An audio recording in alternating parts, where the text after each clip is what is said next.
Good evening, ladies and gentlemen. Welcome back to Get Off the Damn Fence. That's right. It's Tuesday night here, and we are, you know, NFL Week 3 is a wrap. We're looking forward to Week 4, but we got to look back before we can look forward. And I'm here as I am each and every week. Co-hosts Calvin Thomas and Justin B.A. the Barber Harris. What's going on, gentlemen? How What's y'all feeling? happening? What's going on, fellas? Man. We got a lot to talk about tonight, so ain't no time to waste. Let's get right into it because it was a big weekend in the NFL, and some of us got something to at least smile a little bit about. Unlike last week when someone was sitting back chuckling a little bit. I think it got some explaining to do. So we're gonna get into that, but we got to start with the Baltimore Ravens because look, as I say all the time, we are in Baltimore, Maryland.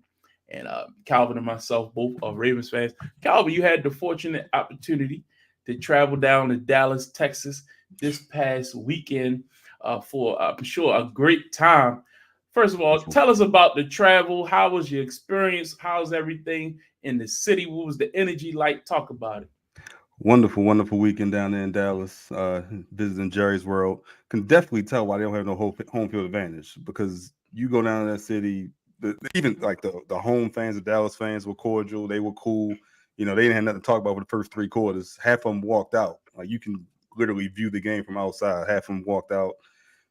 Great atmosphere, huge stadium. Didn't it's literally out in the middle of nowhere. Then decided to build everything else around it. So the Texas Rangers new stadium is out there. They have a little Texas Live Arena, which is kind of like power plant. Think of it like that. Just a bunch of bars next door.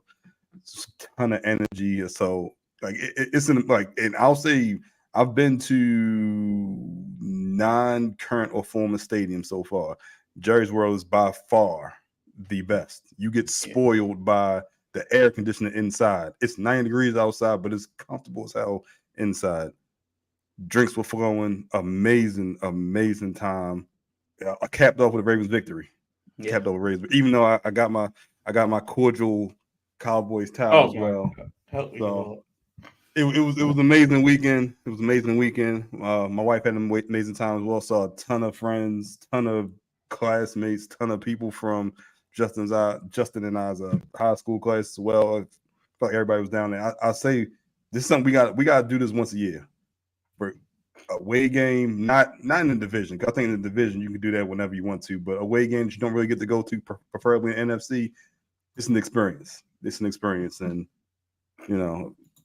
like myself, maybe you tend to overindulge on some of the beverages, but it's been a rough couple days since we've been back. But and it capped off with a victory. So once it was a victory, of course, the Baltimore fans got happier. So. But tell us about from your perspective, being there live. How was the game itself? What's your overall thoughts on the performance of both teams? Start with the Ravens since they did get the W. So first of all, I'll say the offensive line played well for this third week and this with their new coach. I would also say it was probably, I'd say 65-35. It was probably 35% Ravens fans. And I don't know if you can hear some of the cheers when they scored during the national anthem. You could just tell Baltimore was in the building. I'd say the defense, for the most part, in my opinion, there were 3 crucial plays, and that got the snowball going into the Cowboys' momentum. The missed field goal from Tucker, and I'll talk about that a little bit later as well. The onside kick, or the missed onside kick from Zay as well. You missed that onside kick. And then the passing, not the passing first, the roughing the passer call on Oweh, or the quote unquote roughing the passer call. Horrible. Those 3 plays turned the tide in the Cowboys' direction in a span of 3 minutes. And then you also had a Ravens 3 and out in between there as well. So once that ball got going, it just couldn't stop as well. And the defense played well for the most part, holding CeeDee Lamb to decent yardage until it got to that fourth quarter. Derrick Henry was unstoppable. When you literally saw what they were going to do and you could not stop it, that is just imposing your will over and over and over and over. And that first drive of the second half, the signature drive was when you saw the most Cowboy fans leave. Went up 28-6, first drive of the second half, after they already scored the last drive of the first half as well. So they scored 14 points with back-to-back drives before the Cowboys even touched the ball again. that's when you saw a lot of momentum for the Cowboys fans to leave just happen. And it was just scattering of the crowd, like they were used to it at that point, just based off what happened the previous week against New Orleans at home as well. It's a lot of talk about them starting to get tired of Jerry Jones and being very critical of Dak. So I sat around a couple of season ticket holders. There were 3 behind me that said they've been there for 10 and 15 years. So when they just seen this over and over and over, and they just kind of got used to it. But from my perspective, Falele played amazing.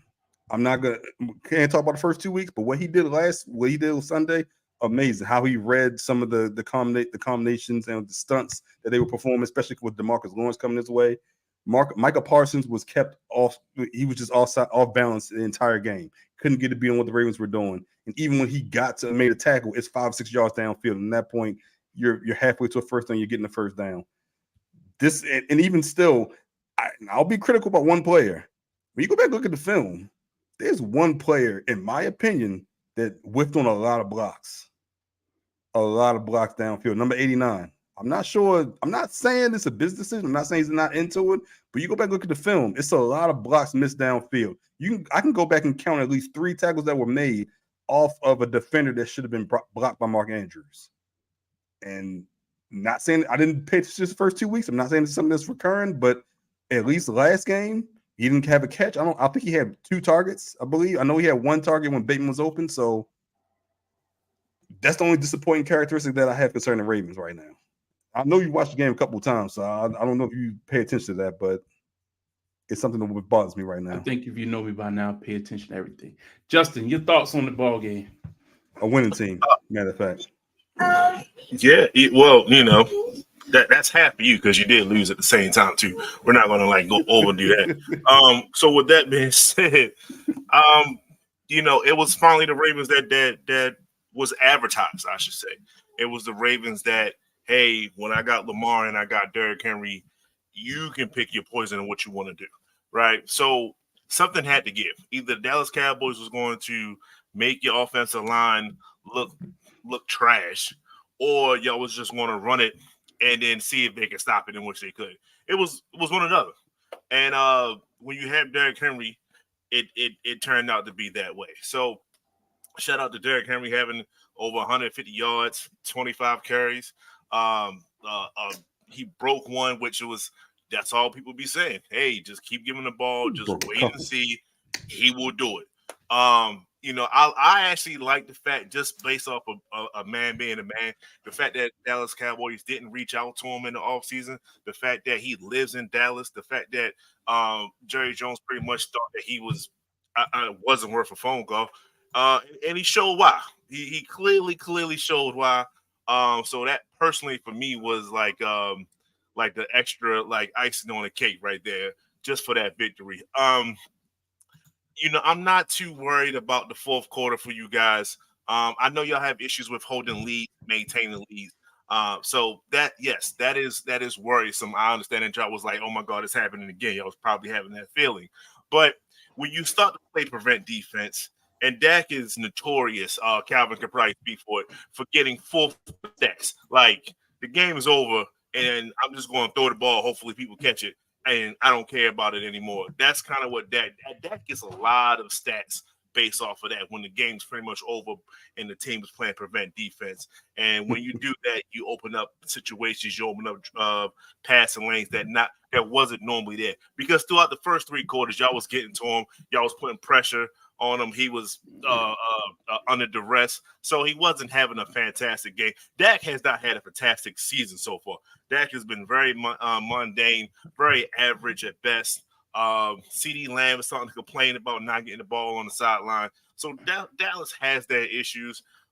So the Ravens should have won, and I'm glad that they did win. I'm not necessarily a 100% hater. Y'all just a better football team than Dallas Cowboys, so y'all should have won this game. So it was just good to see that Derrick Henry and Lamar Jackson finally got on some type of flow. I do wish that Lamar Jackson will extend the passing a little bit more, but we got to take it one step at a time. You established the running game. Though. Come on, man. He was efficient. I'm not knocking. I'm just saying stop, just maybe go 20 yards of pass play instead of the 10 yarders, 7 yarders, 3 yarders, so on and so forth. But Yeah, that's just here. It's nothing really to you won the game. They played well. You established the running game, which I should have did week 1. That's the most important thing. You establish what you are. You establish your identity, and now we can play off of that. You can start opening up your playbook and play actions and so on and so forth. That's where you want to be. Y'all are just 2 weeks late for doing it. Go ahead, Larry. Look, I mean, I think I said this from the beginning. Everything that happened on Sunday is what I predicted should have happened week 1. If they did this game plan from week 1, the Ravens would be 3-0 right now. This is utterly pathetic that the Ravens are sitting here 1-2. 9 times out of 10, when the defense lines up and they know Derrick Henry's on the other side of the field, they know that, yeah, he's going to get the ball. But guess what? You still got to tackle him. To a man, there's so many defenders who still say it is very difficult to take this man down. I'm going to put up some stats here just to prove my point. And 2 things we're going to focus on. One is Dak Prescott. Dak Prescott, like you just said, Justin, hasn't had a fantastic year. A lot of his yardage is coming in garbage time. Right now, Dak Prescott leads the NFL in passing because what? He gobbles up a lot of his yardage in the fourth quarter, trying to come the back. last 2 games. Exactly. It's only been 3 games. So a lot of his yardage is coming late in the game, forcing the pass down the field. You know why that doesn't really matter? Because it doesn't contribute to wins. Here's the difference. Last week, when we put up who are the best rushers in the league, Derrick Henry wasn't near that list. All of a sudden, look who's creeped himself into the top 5 for rushing in the NFL just off of that 1 game. So you telling me you give Derrick Henry the ball for 1 game? He was solid. I think week 2, he wasn't horrible. He had about 80 yards, something like that. You only had what, 20 in the second half though? On Sunday? No, the previous week 2. Exactly. Week 2. Look what he did in that third quarter. Look what he did when it was time to really put more points up on the board. 25 carries. I talked to you about how many weeks in a row have I said 25 is the magic number. I didn't say you got to always hit it, but I'm saying a concerted effort to get Derrick Henry the ball. Another thing I said was about the formations that they get Derrick Henry the ball in. Lamar wants to sit back in that shotgun. It's been talked about to death, but I was talking about it before the season even started. He wants to play that pistol. Derrick Henry is a 22-man. He's a running back that wants a fullback in front of him. He wants that heavy personnel. 2 tight ends, fullback, running back, quarterback is the deadliest combination the Ravens could put on the field. Bateman and Zay, and then look, you talk negative about Mark Andrews, and I take umbrage with that. I watched this game multiple times. I'll talk about negative about his blocking. I'm not talking about the game. You said 3 plays. How many plays? No. I said there were 3 plays that led directly to a tackle and result of him missing the block. But there were other plays in which he missed the block. That's what I said. I wish you could break down that film for me because I watched the game multiple times. And my MVP for Sunday was Mark Andrews. If you go back and watch that film, Mark Andrews cut his head. That's what we used to call it. When you are a top guy like that and you decide, today, I'm going to do what's best. Michael Parsons is over there. What happened last week? We didn't put another tight end on Max Crosby. Why? Because we worried about we got to get Likely and Andrews involved. They put them out in routes.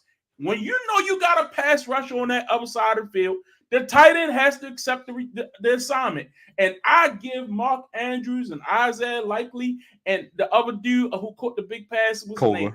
Kohler. I give all of them credit because they packed it in. Kohler. They said, look, we're going to let Hill come out the backfield and get his catches. We're gonna let Zay do what they do, but we're going to block today.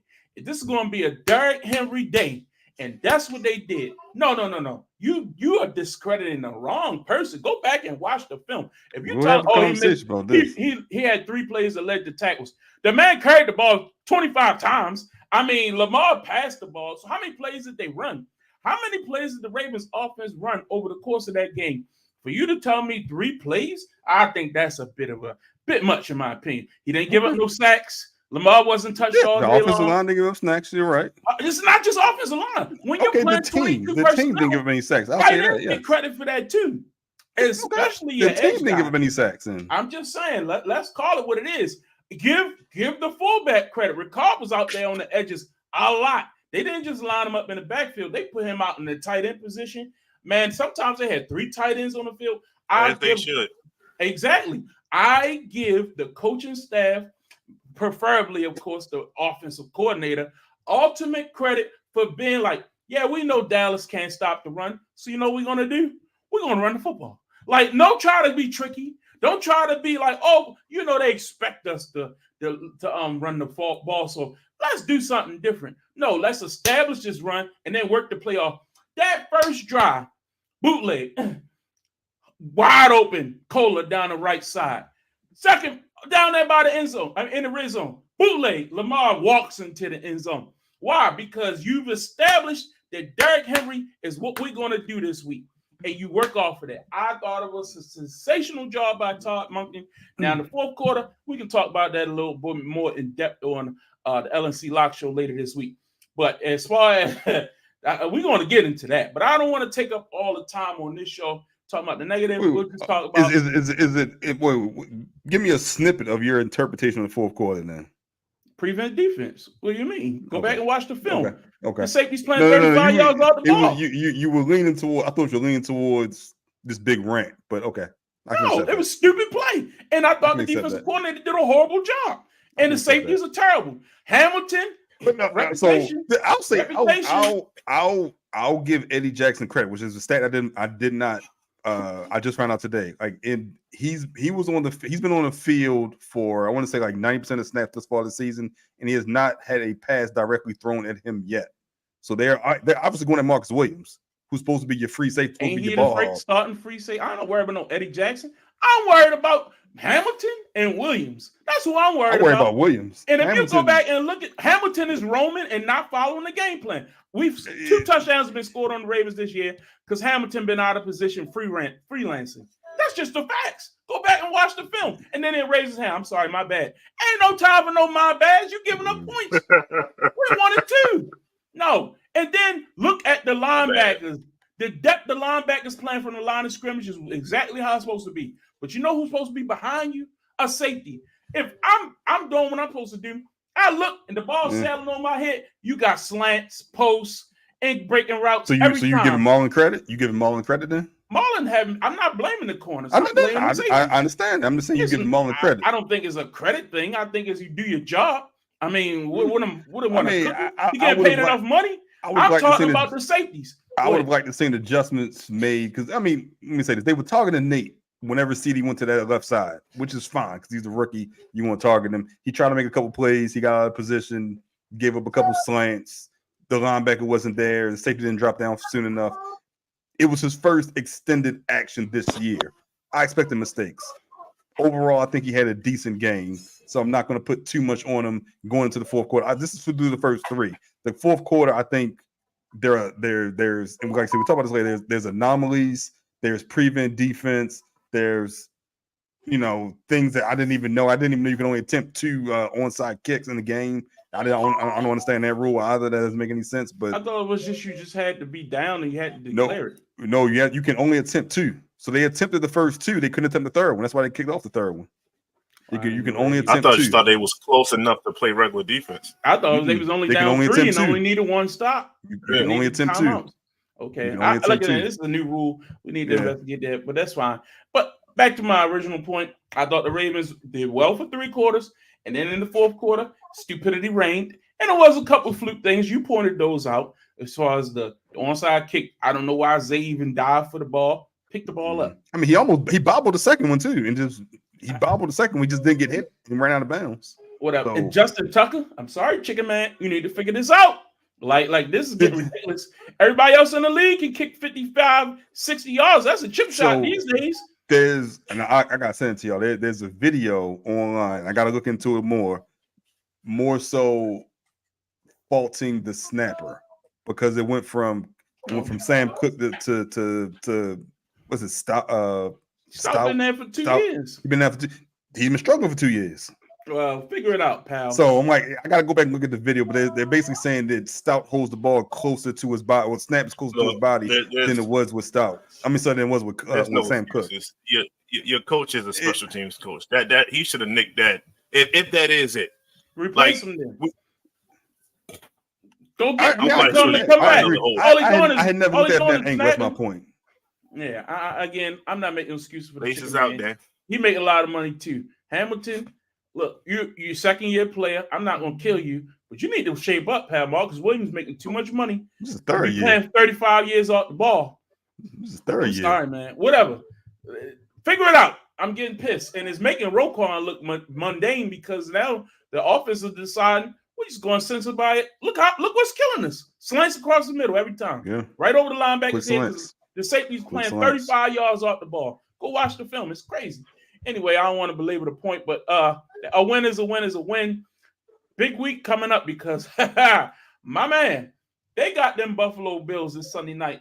And guys, I tried to say it. I didn't think the Bills were going to be that bad. I didn't think they'd be this good, but my good mother. Did you see that offense? And I think the key is there's no Diggs, there's no Gabe Davis, so he don't care about who gets the ball. Everybody get the ball. Run the ball. Is Gabe Davis that much of a? I don't know. You tell me. Okay. You tell me. Obviously not. He lost his top two receivers. That's all I know. All right. So now that the game plan seems to be whatever the game plan is that week, let's do it. And I think that defense is, you said, I remember we had our preview show and y'all said they lost a lot of key players, lost a lot. So give the coach credit then. Who is it? McDermott? McDermott gets a lot of credit, man. You got to give him credit because that defense is flying off the ball. Now, I never believed in the Jags to begin with, Calvin, as your team, but that's still an NFL team with a quarterback that just got paid a lot of money, and they look pretty pedestrian on Monday Night Football. Justin, your thoughts on this ball game? You know, it's week 3, and I'm officially taking Josh Allen off the prove it list for myself. That's you know, he was. You got one more week. No. What he's doing right now, he's putting on a. What is he doing? What is he doing? Dominating when needed. Dominating when needed. It's real simple. He has full command of his offense. Even last week when he didn't have to do much, he already knew what the high hand was. I'm gonna go ahead on and give it to James Cook. He's hot. I'm gonna feed him. I don't need the stats. I'm just gonna get him next week because I'm going against the Jags. So that's why I said that. The other person on that list is Trevor Lawrence, and he is staying on that list until the end of the season, until somebody get rid of him. You saw two quarterbacks. One, like you just said, all the weapons gone. You got rookies, you got unproven players on. It's a lot of influx. You expect your quarterback to maintain the ship and get you to where you need to go. That's what you expect your top playing quarterback to do, and that's what Josh Allen is doing. That's what he's doing. Period. Now, when you flip it and you see what happens when you give somebody similar money, he's number 2 in the league in salary. So you expect a certain level of skill to come with that. Show me something. He is not. He is falling under the pressure. Trevor, it's starting to get out now. People saying that he's not even the same player that he was in Clemson. Like, I was just been waiting on it. Like, he's just not it. That you gave him the Urban Meyer excuse. You're giving him tons of excuses. Mm-hmm. And now you got Doug Peterson, which is a good coach. I've seen him. I've seen him win the championship. They want to fire him too. Like, you're going to get him fired because of him. It's Trevor Lawrence. But you just get paid the man. You shouldn't have paid him, but that's neither here nor there. It was just it was Josh Allen put on a masterclass, man. Like I said, complete command of the offense. The defense was flying around, making life hard. Travis Etienne only had like 70 yards. Trevor Lawrence threw for under 200. It's not that much to this match. One team was thoroughly more disciplined and ready to play versus the other team. Calvin, I know you are the certified Josh Allen hater. What was your thoughts on what the Bills were able to do against the Jaguars, a team that you picked to win the division? You're right. And my Josh Allen thought is just let me see it against a what I think is a decent team. Your schedule has been soft this far, and this is not an excuse. The game against Arizona was close. The Dolphins game, you lose Tua. They were already down 2 touchdowns, but I think Tua is capable of leading a You made the point. They was already beating the Dolphins at full strength. But I think in that Tua first game, he had 4 touchdowns. Exactly. Okay, and he needed them because they were down most of the game. But you're talking about Josh Allen. They won. The Buffalo Bills. Correct. They won. I'm talking about the Buffalo Bills. I'm talking about Josh Allen. I just want to see it against a good team. That's all I want to see. The Buffalo Bills, I don't think they have played a good team. I think they have done what they should have done, which is beat the teams on their schedule. That's perfectly fine. If they come in the Baltimore and dominate, then okay. Josh Allen's better than I thought he was. But I just want to see them do it against a better team, against a decent team. The best game that they played, the most complete game that they played against a decent team was Arizona week 1.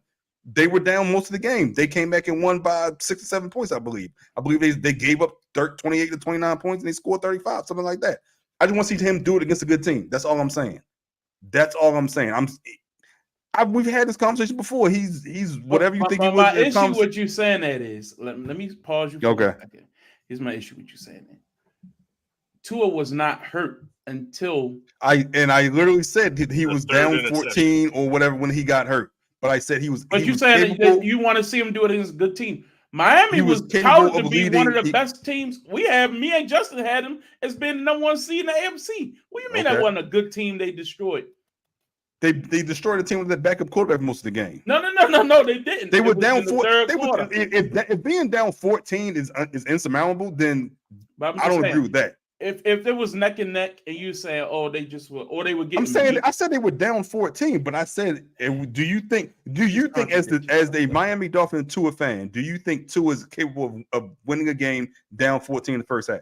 Honestly, against a team that he can do it against, yes. But this Buffalo team seems to have a better defense than we thought originally. When I saw them lined up against, I thought Trevor Lawrence was better than this, so take that for what it's worth. But when I saw them lined up against a Kyler Murray, who's, I guess people would say is above average, and a Marvin Harrison, they gave up points early, and they were able to hold them down late.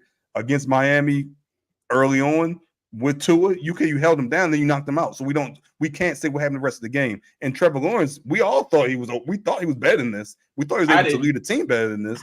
Obviously he's something not clicking, and we're still. We saw they were 8-3 last year, leading the division, and then they basically lost. They lost remaining games, and then they won the playoffs. But those games weren't impressive. That's all. But we can make this about Trevor Lawrence. We don't have to make it about Josh Allen.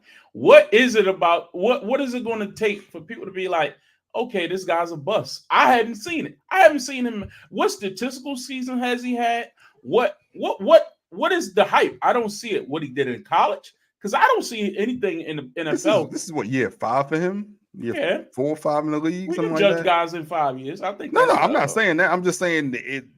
We expected more from at this point. They've given him tools. Last year, you had Calvin Ridley and Christian Kirk. You had Travis Etienne, who was a breakout star. You've been giving him weapons. You gave him a number 1 draft pick on defense to be able to go after the opposing quarterbacks, and nothing is working. I'm not blaming Doug Peterson, because I saw Doug Peterson win with the backup quarterback in Philadelphia. So obviously, his offensive philosophies can work. It has to be the leader of the offense. It has to be what he's seeing. It has to be how he takes in knowledge and spits it back out on the football field. Something's not clicking for him, and it's time. They're tied to him for the foreseeable future because of the contract they gave him. But you're tied to mediocrity, it seems like, at this point. Yeah. Well, speaking of, because we don't need to believe at this point, let's speak about another quarterback that I told you about them Washington Commanders, though. Is mediocre. I told you about them Washington Commanders. You picked them. You got it. I told you about JD5. You did say JD5 from before the season. And I'm not mad. I hate the Bengals, so good. But big win for the Commanders. Good on them. Justin, I know that you, before the season, said your rookie of the year will be you actually, did you go out? Hold up. Let me refresh my own self here. Did you pick Washington? No, you didn't. Okay. No, he didn't. Okay. He did. He backed out. You were thinking about it. He backed out at the end. Yeah. It was definitely a last second thing. Yeah. Because I think Chicago has a better overall team. But They do. If they're just not healthy right now. JD5. All right, so your thoughts. So the Commanders But, go into Cincinnati and get the big win over the Bengals. Your thoughts on that game? Cincinnati played well enough to win. Joe Burrow was lights out, man. He performed very well. Chase woke up, 2 touchdowns, looking very, very good out there. But it just wasn't enough because they couldn't stop JD5, which I think he only had 2 incompletions or something like that. I think it was 3, he was just on target. Scary Terry finally went off. They finally started having a deep ball connection, which was coming. You can see it was coming. It just took 3 weeks for it to come. He has a command of the offense, and he's looking phenomenal. When Tampa played them in week 1, like you can just see like he's there, but he just hasn't gotten the connection with the wide receivers like he wants to. But you cannot pressure him the way you think that you can for a rookie. You cannot. Mm-hmm. If you send blitzes his way, he will manage to escape those blitzes. He took a mean shot, like it was a straight on shot, and he still delivered the ball with accuracy to, I think it was to Terry. So the fact that he's willing to take the big shot, the fact that he's willing, he has a skill to deliver the shot, the fact that he's a mobile quarterback, he's a scrambler, this dude can really do it all. And he showed it against Cincinnati. They had no answers for him whatsoever. So this might be his breakout game. Well, it is a breakout game, that's a fact. But this might be one of those games where as though it's like, yo, like, remember that game against the Bengals? Like, that's when it started. So you're saying this is like that? Is CJ Stroud game against the Falcons or something like that? Could be. I have to see his schedule. I have to see who he plays next and all those things. But like I said, you can't pressure him because he'll escape that. And he has the best deep ball out of all the rookies that we have here. He's just better than Caleb. So we'll see how it tends. But Cincinnati had no answers for him, man. He was almost perfect. Great touch on them deep throws, most certainly. So you got him in the CJ realm, Calvin. What you think? I mean, if you say 1 out of every 2 quarterbacks hit, and so either him or Caleb's going to hit. I mean, you're looking at him right now. I mean, just off these 3 weeks of the season. I talked about Washington. I talked about him last week. Part of it is playing against a mediocre defense, and part of it is just making plays. And we saw the deep ball in full force twice last night. We saw the running game to get off to a great start. Then Austin Eckler goes out with I think he had a concussion or he had concussion symptoms. But, just to be able to go back and forth with Joe Burrow, to put up points when your team needs it, to score when your team needs it in that situation, even to throw that deep pass on 3rd and 7, you just need 7 yards for 3rd down. You take the aggressive route and just go for the touchdown, go for the kill shot. Some of that stuff just can't be taught. That's just natural. And Washington may have, as many times as they've wanted to, as many times as they thought they had a decent quarterback, they may have one now. They went through RG3, they went through Kirk Cousins, they went through all these guys. They may have one now, and they potentially could be the best quarterback in the division for years to come if he stays there. But this was a great performance, a great, I don't want to say coming out party, but a great initial step in this rookie season. These guys continue to build off it. There'll be bumps in the road, but no one expected that performance last night, and no one expected them to be able to win basically a shootout. You put up 38 points, your defense gave up 33. You had to score at times. You had to score in the passing game. You were down your best pass-catching running back in Austin Eckler. You had to score. When you needed to make a pass, you made a pass, and that's what a quarterback does in the NFL. Definitely. I thought it was impressive, and we'll continue to monitor it. I don't want to put too much pressure on rookies. It is what it is. I hope he continues to grow, and we don't automatically just throw him into that big spotlight and expect him to be something just because CJ was able to do it. And on the other side, look, man, we need to have this conversation because they 0-3. Like, the Bengals probably they get off to the worst starts of any quote-unquote good team in the league. I think this is the if you go back since Burrow's entered the league, he has been 0-3, 0-2, 1-4, like every year. Like, at what point do we look at what their offseason is like? Is the coaching not like where it's supposed to be. Like, who is to blame for this? Look, he played pretty good last night, so I'm not gonna lay this all at him. I'm not gonna talk about him in the same regard I do a Trevor Lawrence, because we've seen what he was able to do, but he's living off these Patrick Mahomes games a lot. And I need to see more, man. I really need to see more. Calvin, your thoughts? I mean, I think we give him the benefit of the doubt because the year they went to the Super Bowl, they started off 0-2 as well. And they basically just got hot and turned into a Super Bowl run. So we give him the benefit of the doubt for that much. And we see the potential of what can happen if he's healthy. Division win a division, Super Bowl appearance, and then you injured the other 2 years. So that's why we give him the benefit of the doubt. I mean, we talk about the one victory against Patrick Mahomes. We hold Josh Allen to that same light, to almost beating Patrick Mahomes. And then what do you do? So, but he put up numbers. He put his team in a position to win. It's just that defense. And we go back to, you don't have the playmakers on defense to stop anyone. Every game's a shootout. And then if you're not putting up points, if your offense isn't putting up points that game, now you're struggling to try and win a game against a mediocre opponent like New England. I don't think that's accurate because they get blown out a lot. Like if you go back and look at some of these, I'm just talking about this year. They haven't put up duds, they haven't got blown out this year yet. You had the New England game that was disappointing. Offense didn't put up any points. This game, it was a shootout. The defense couldn't stop JD5. They have to be perfect on offense in order to win. They can't have a misstep on the drive, because that drive may potentially lead to no points or 3 points when they need a touchdown. And it seems like it's been like that for a while. They talk about the additions that they made on defense. They haven't made a change. Everyone talks about the Geno addition. We see why Geno was a backup, because you're still giving up plays over the top regularly. So, Justin, your thoughts? Yeah. So if my quarterback throws for over 300 plus yards, 3 touchdowns, no interceptions, I should win. You definitely should right. win. When they played Kansas City, he had 250, 2 touchdowns, no interceptions. Yeah, played pretty good ball. Yeah. Lost. I hear the negative talk about Joe. It's just it's not for this year though. It's not warranted for this year. He has 5 touchdowns on the season, no interceptions. So he doesn't deserve any blame. You gotta think. You gotta Chase get it wasn't. done. I mean, he was. I'm not knocking. but you can't. Sometimes you just. Who is the blame? It's not on a quarterback. He doesn't deserve any blame. He's doing his job. Is he doing his job? But he's not doing his job. He's not winning ball games. They lost to the Patriots 16-10. How much of a job did he do? Where was your number 1 wide receiver? He was on the field. Oh, he was in contract disputes. Okay. Right? He was in contract disputes, right? Okay. He barely put on the performance. Where was his number 2 receiver? He was performance last week. He had 2 touchdowns. They still lost.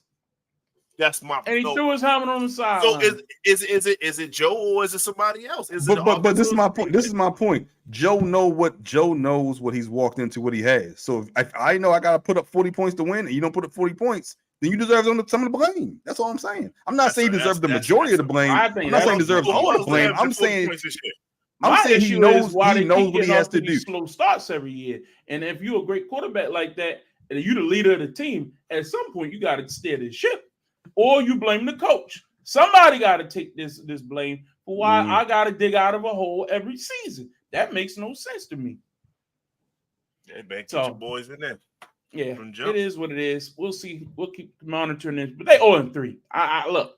This is a team that I didn't expect much. I didn't expect them to make the playoffs. And they played Carolina this week, who just put up 30 points against Vegas.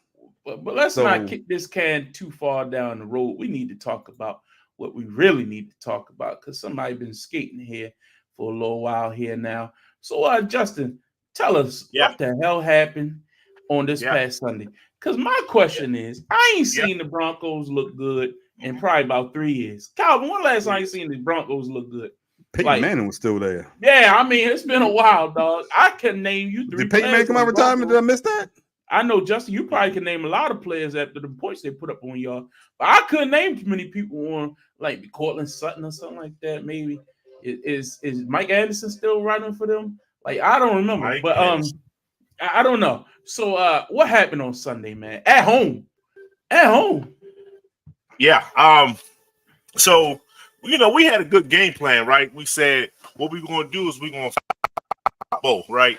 And he's like, we're not going to let Bo beat us. It's just that we was preparing for Bo Jackson. instead of Bo Nix. And as a result of that, I had a game plan to stop Bo we Nix. kind of blew that one.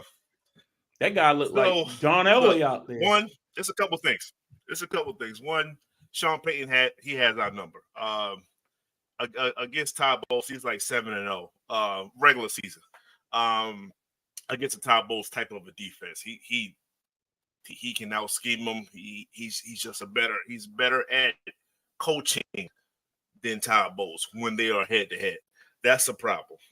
So we just thought it was the Saints kind of a thing. No, it's Sean Payton because it's continuing. He put on a master class on how to out scheme us. Our O-line is a little bit hurt. They took full advantage of that. We have no rushing game right now because our O-line is in flux a little bit. And that showed. And this was the thing that I was talking about last week that I kind of hit it on, but I did not say indefinite because why would I? The fact that we couldn't rush the ball last week tells me that Baker's going to start doing way more than what he should. And when Baker has, but Baker's a just good like I was saying quarterback, about though. Joe Burrow, He's a good quarterback. He Wait a can second. carry a team. Wait a second. He can carry a team, but he needs help. When he starts to think that I have to put up 40 points like y'all want Joe Burrow to do every week, when he has that, then we're going to fail because it's too much on his plate at that particular point in time. So we definitely need to be way more balanced than what we were. We couldn't get into a flow, and then after that, honestly, man, they just gave up. It was a poor performance, and I just expect us to get better. What you saw this past Sunday was what you call a classic trap game. You hear about it in sports all the time, especially in football. Who do we have next? The next 2 weeks, we have Philadelphia and we have Atlanta.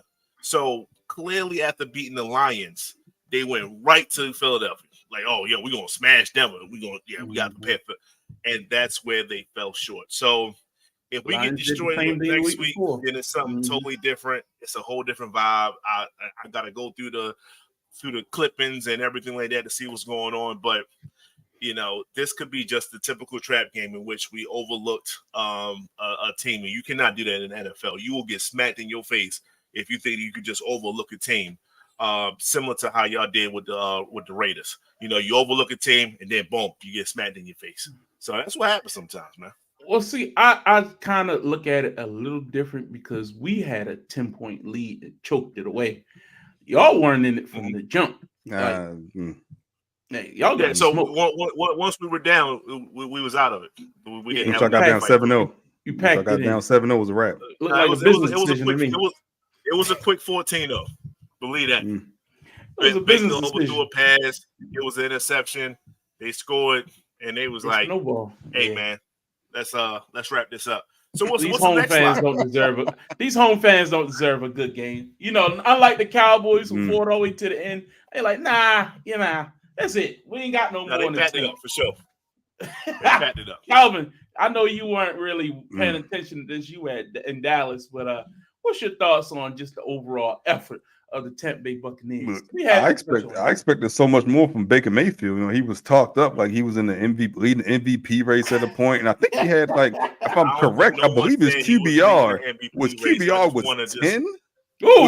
Was it 10 or was it 11? I'll give him 11 as benefit of the doubt. He had a poor performance. Now, if you want to blame the offensive line, that's perfectly fine. But I believe is it Bucky Irvin that's the backup running back? I believe he averaged 10 yards a carry, and he had double-digit carries. Well, he had 8 or 9 carries. So if he was able to make a run, I think you got a couple excuses now. Hopefully, y'all could bounce back against. You said Philadelphia and Atlanta doesn't look good, But I expect to see a better performance from Baker Mayfield. I expect to see Cleveland Baker Mayfield. Maybe that's what we saw. I expect to see Carolina Baker Mayfield.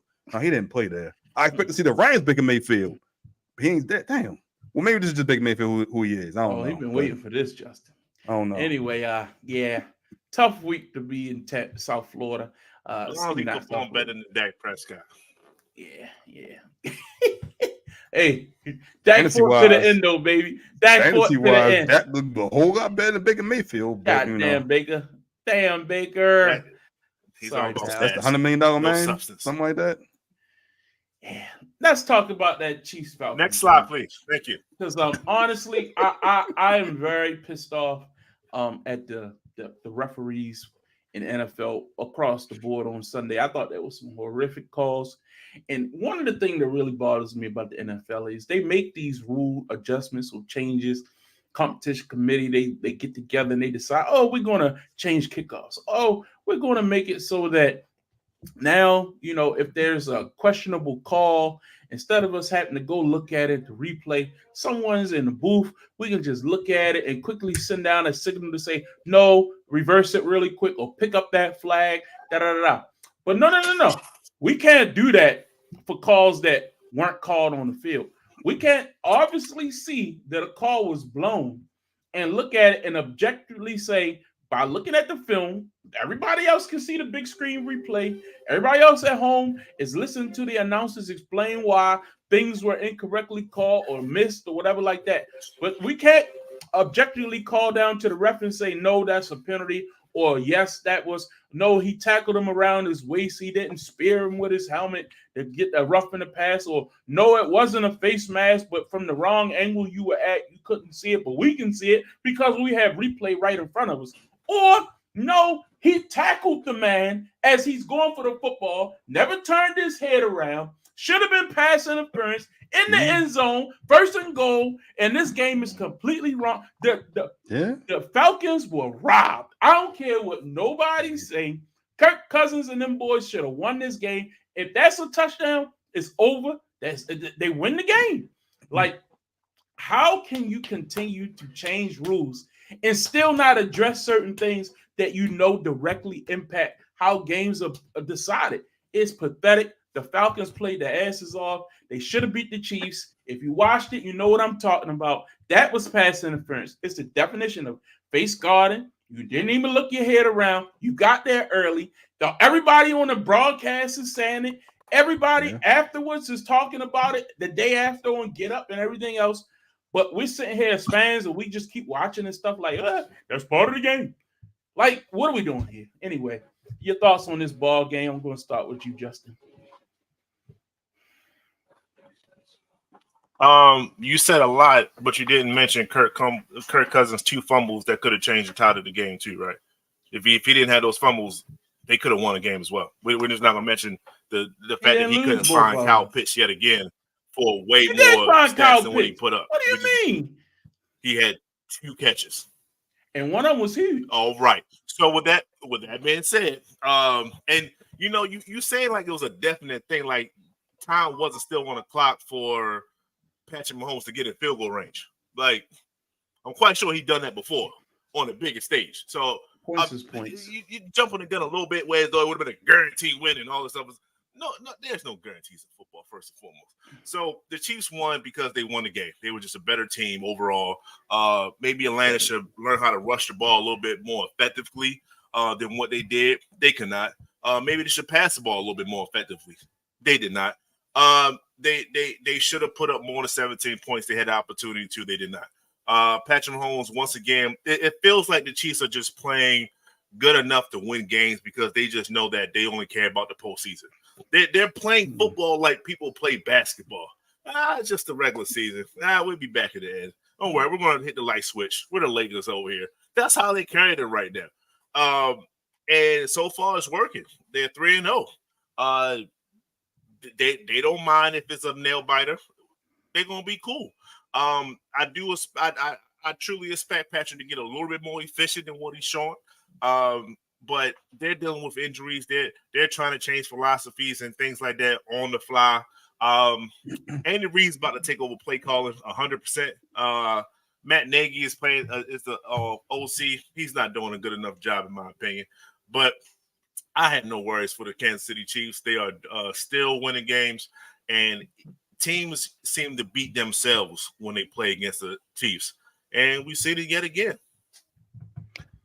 I mean, I see what you're saying, but they seem to have a little bit of extra help with some of the calls that they got, because that was pass interference. I've never seen pass. If none of the fact that he never turned his head around, which is the definition of pass interference, that should have been called right there, regardless of whether or not he touched him. If never you're made a tip beating at the them by ball. more than one score, it don't matter.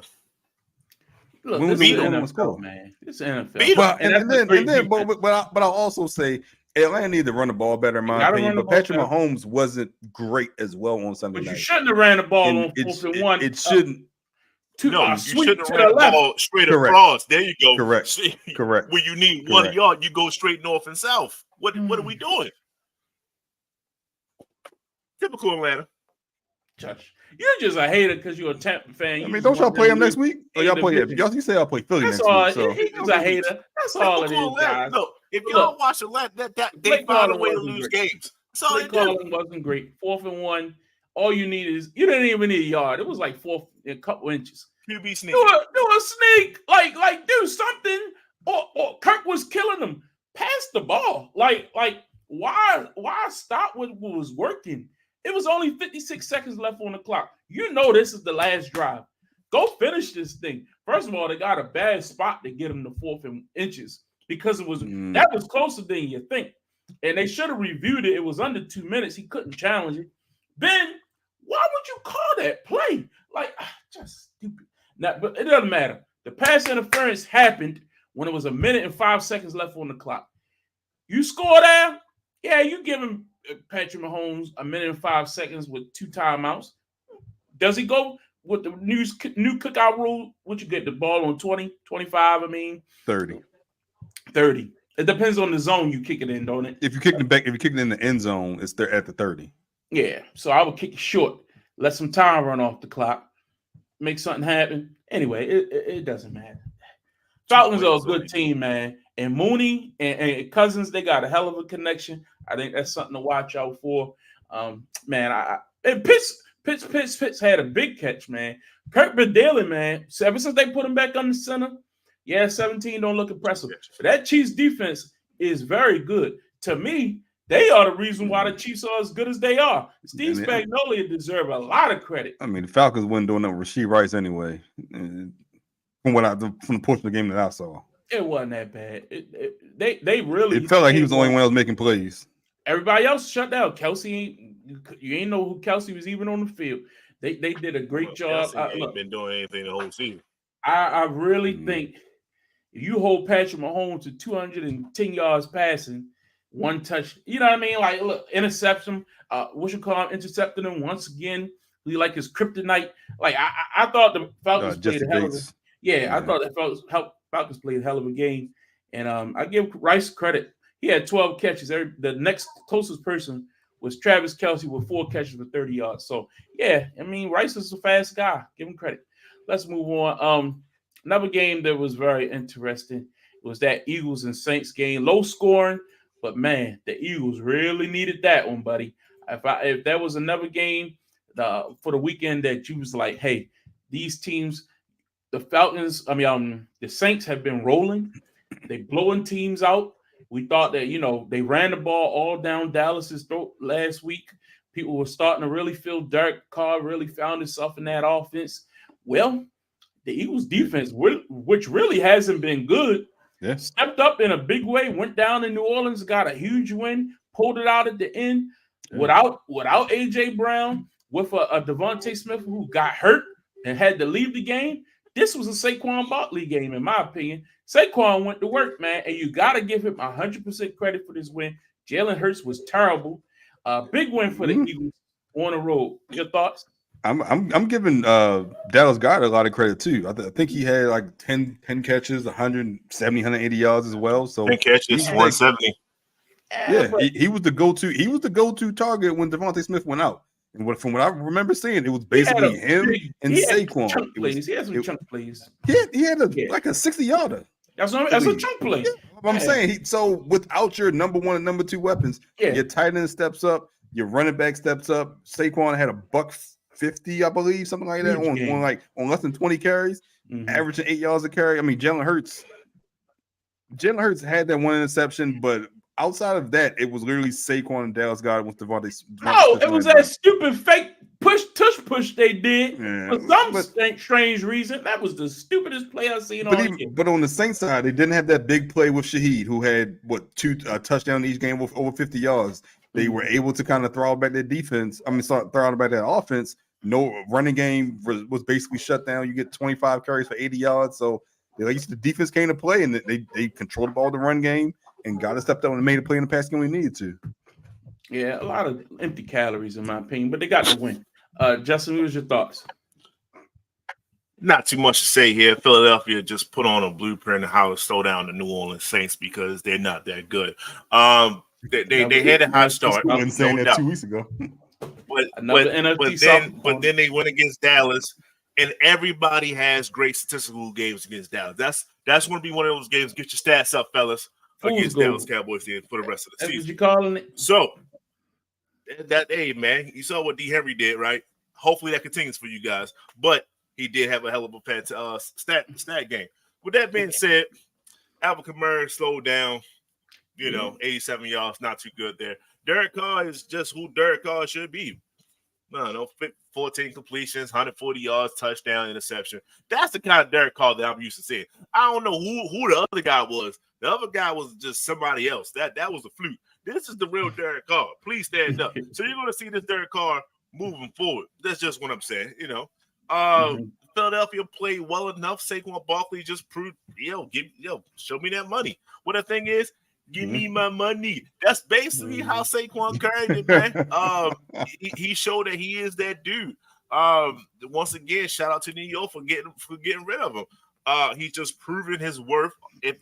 At this point, if he would have just caught the ball last week, they 3-0. Probably lead. 3-0, yeah. He'd be 3-0, damn near MVP for the non-quarterback side.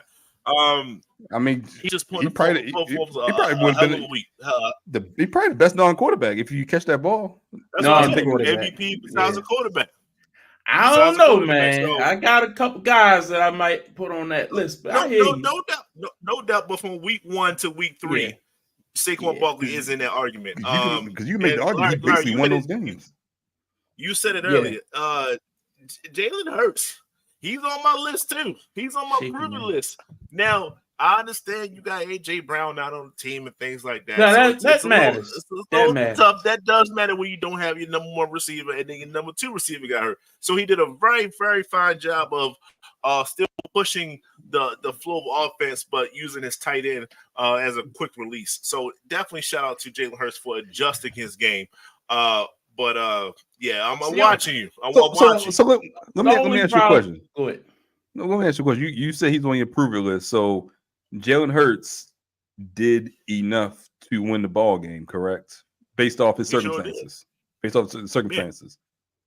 So going back to the Joe Burrow conversation, based off the circumstances, he didn't do what he needed to do to win the ball game, which would score more points. They scored 15 points. Joe Burrow put up 300 plus yards. Okay, so he did what he needed to do based off his circumstances without his top 2 receivers. Let's talk about it. Without his top 2 receivers, with the tight end and the running back, he did what he had to do to win the ball game. He turned the ball over once. He got the ball to his playmaker, and he won the ball game. You're comparing this to Joe Burrow week 1 when Chase wasn't into like game shape and no T. Higgins, correct? Yeah, that's what you're comparing. That's the comparison you're making, right? Yes. Okay. Saquon Barkley is also on the team for Philadelphia and Jalen Hurts, which means you have to be accountable for him, which means I have to have some type of front against him, which makes it easier on the back end because I have to worry about Saquon Barkley still putting up 150 plus yards. Who was that guy for the Cincinnati Bengals? Okay, they do not have that guy. Continue, Larry. What would you have to say? So they have Zach Moss. My point was I was going to look and see. I was going to look and see what he did. I was going to look. Wait. What did he do last night? If you watch that game, those stats will fool you. Those stats, Jalen Hurts is not playing well. Like I watched that whole game. He played 4 sacks. I mean, the fumble, the interception was terrible. Like I say, he had a couple chunk plays that look good on the stat sheet, but Saquon saved that one. Saquon definitely gets the credit, in my opinion. Let's keep it moving because right now, man, oh man, the Minnesota Vikings, man, and none of us picked the Vikings to do anything. So there's nothing we can brag about. But this was a team I've been rooting for the last several years. But Kirk Cousins was my quarterback at the time. Kirk should still be there. But you got to give Sam Darnold credit. He holding down the ship. And, man, Aaron Jones, I knew that signing in the offseason was going to be big, but I just thought losing your quarterback before the season even started, I thought, you're not having Kurt. I didn't see this from Sam Darnold in New York. I didn't see this from Sam Darnold in Carolina. So to expect him to come out, and they absolutely, that defense led by a man we've been talking about a lot, when it come to the Tua situation. A man you poo-pooed along the way. I did. I still will poo-poo how he handled quarterbacks. He's a defensive coordinator. He's doing exactly what he should be doing. He's doing exactly what he should be doing, and he's doing a phenomenal job at it because he went into Houston against Calvin's number 1 overall seed, the Houston Texans, and C.J. Stroud, and they absolutely mollywopped them. I mean, it was pathetic. Look, this was not for the faint at heart. This was a ass whooping of the finest. I know, Calvin, you were on the road. I hope you got to see some highlights of this or something, because this was bad.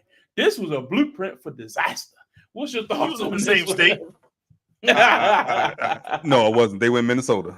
They were in Minnesota. They went Minnesota. Let me double check that. But go ahead. First thing I was going to say was my number 1 seed. My projected number 1 seed is still viable. Unlike both of y'all's number 1 seed, we already talked about Miami. Injuries. So we already thought about Miami. That's and Tyron Huntley might be coming to the rescue. Go ahead. Okay. I think we're not giving Sam Darnold the credit. A stable offensive line, a good offense, and a great best receiver in the NFL right now, potentially in Justin Jefferson. We haven't given him the credit because he's gone out and scored points and put up numbers for this Vikings team. And like you said, that was not expected, but I think we got to give him credit now. I think that's where it starts with the quarterback position of this team. They just came in and handled C.J. Stroud and Houston Texans. I don't know if this was personal against Diggs or they just wanted to prove a point because they felt like they were being just weren't talked about enough despite what they did so far, but they just handled this ball club. Early turnovers against C.J. Stroud.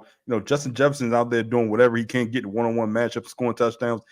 I don't understand. This guy goes back to Ravens, unfortunately. Anyone else can scheme that number 1 target to get open. Justin Jefferson's getting one-on-one, is wide open within 5 yards. And he's the best player on the damn field, and he's getting open, getting targets, and Sam Darnold's getting him the ball. So look, I'm giving Sam Darnold all the credit. I'm giving the offense all the credit. The defense, like you said, they held him to 7 points, but I didn't expect this from Sam Darnold. I didn't expect him to be a starting caliber quarterback of this level at this point. At just being a journeyman the last couple of years, going from New York to Carolina, I believe. But he's putting up numbers and he's leading this ball club, and they got to be talked about now. Yeah. Justin, your thoughts? Look, on that Sam Darnold, either Sam Darnold is still trash, but the Minnesota Vikings is just they have such a great mansion that you don't even notice the trash that's in there, right? So it ain't that. It ain't that. Or the system is making Sam Darnold play well. Man. And if it's a system, is this the same system that Kirk Cousins was in? That's that Kevin O'Connell West Coast really trash or not. We don't know. Man. We don't know if somebody's trash or not. That's all I'm saying. Kirk Cousins is probably still garbage, as you can see. Did Kirk Cousins ever had them 3-0? Chill out. Yes, he has. Stop playing my man. He might want to my man. Ball to Justin Jefferson. That's all I'm saying. We don't know. We don't know if it's Sam really when good Dalvin Cook was or healthy, it's just the fact that everything else is flowing. That's all I'm saying. That's all I'm saying. They went out and got a very good running back in Aaron Jones to complement the run game, so they were able to do that RPO with Sam and play action. And Sam is a good under center quarterback. He did it at UFC. They ran a pro style offense there as well. I think they've done a great job getting Jefferson. And you got to remember, Addison is not even there. You got to remember the tight end is not even there. They're not even at full strength yet. This team really could make some noise. The only question, and I said this when I previewed this team, the only question I had was quarterback. Because you lose a Kirk Cousins, You didn't go out and you drafted a JJ McCarthy, thinking that he would come in and be able to run that pro style offense, slip right in there, and you try to get you your new Kirk Cousins, but he got hurt before the season even started. From Kirk to Sam, I should just go ahead on the draft JJ next year. Guarantee he going to average 3 to 4 touchdowns a game. That's but it is the way the it's offense. going. It is the offense. Shout out to the coach. He about to get a head coaching spot. What is it? I need to find out his name.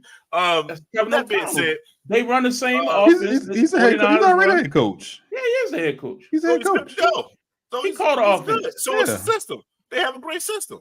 No, it's everybody runs the same system. That's the point. Miami runs the same system with his system that no one else is doing because they can't. He's got Justin Jefferson too. About to say, he got the pieces too. Everybody don't have Aaron Jones and Justin Jefferson to run play action. I'm saying Aaron Jones like he's a premier back. Aaron Jones is a premier pass catcher. He's an average. I'll say that's fair. Yeah, I mean, you were saying he was out here acting like he was Saquon. No, he's a premier pass catcher. I'll give you that. Yeah, I'll give you that. Catch. You know, that's the key. If you got a running back who can do that's why the Ravens are hesitant on always keeping Derrick Henry in there, because they don't think he can do both catch and run. But you just saw the screen pass on Sunday. He can do it. He's just not as elusive, but once he a full train coming downhill. But that's what Christian McCaffrey in that West Coast offense, that San Francisco offense, is the same offense. A running back who can catch the ball out of the backfield and run it is the most dangerous in that offense. The same with down there H-Chan in Miami. Anyway, dangerous, man. They did a great job of frustrating CJ Stroud. They made him look like a rookie again. And that's all Brian Flores's game planning. I mean, throughout this season, he's just he held whoever he played first. I think it was the Raiders to 6 points. He come back. San Francisco dropped 17 in today's NFL. That's definitely on the lower side. And then he turned around and hold CJ Stroud to 7 points. That's impressive. That is very impressive. Let's see who they got next week. They got the Packers next week. I don't know if Jordan Love is going to be back. In Green Bay. So we'll see about next week. But like I said, he's definitely putting on the play. If he can do this to Jordan Love, if Jordan Love does come back, I think Malik Willis might be more dangerous right now. Right. Yeah. That's tough. That's tough.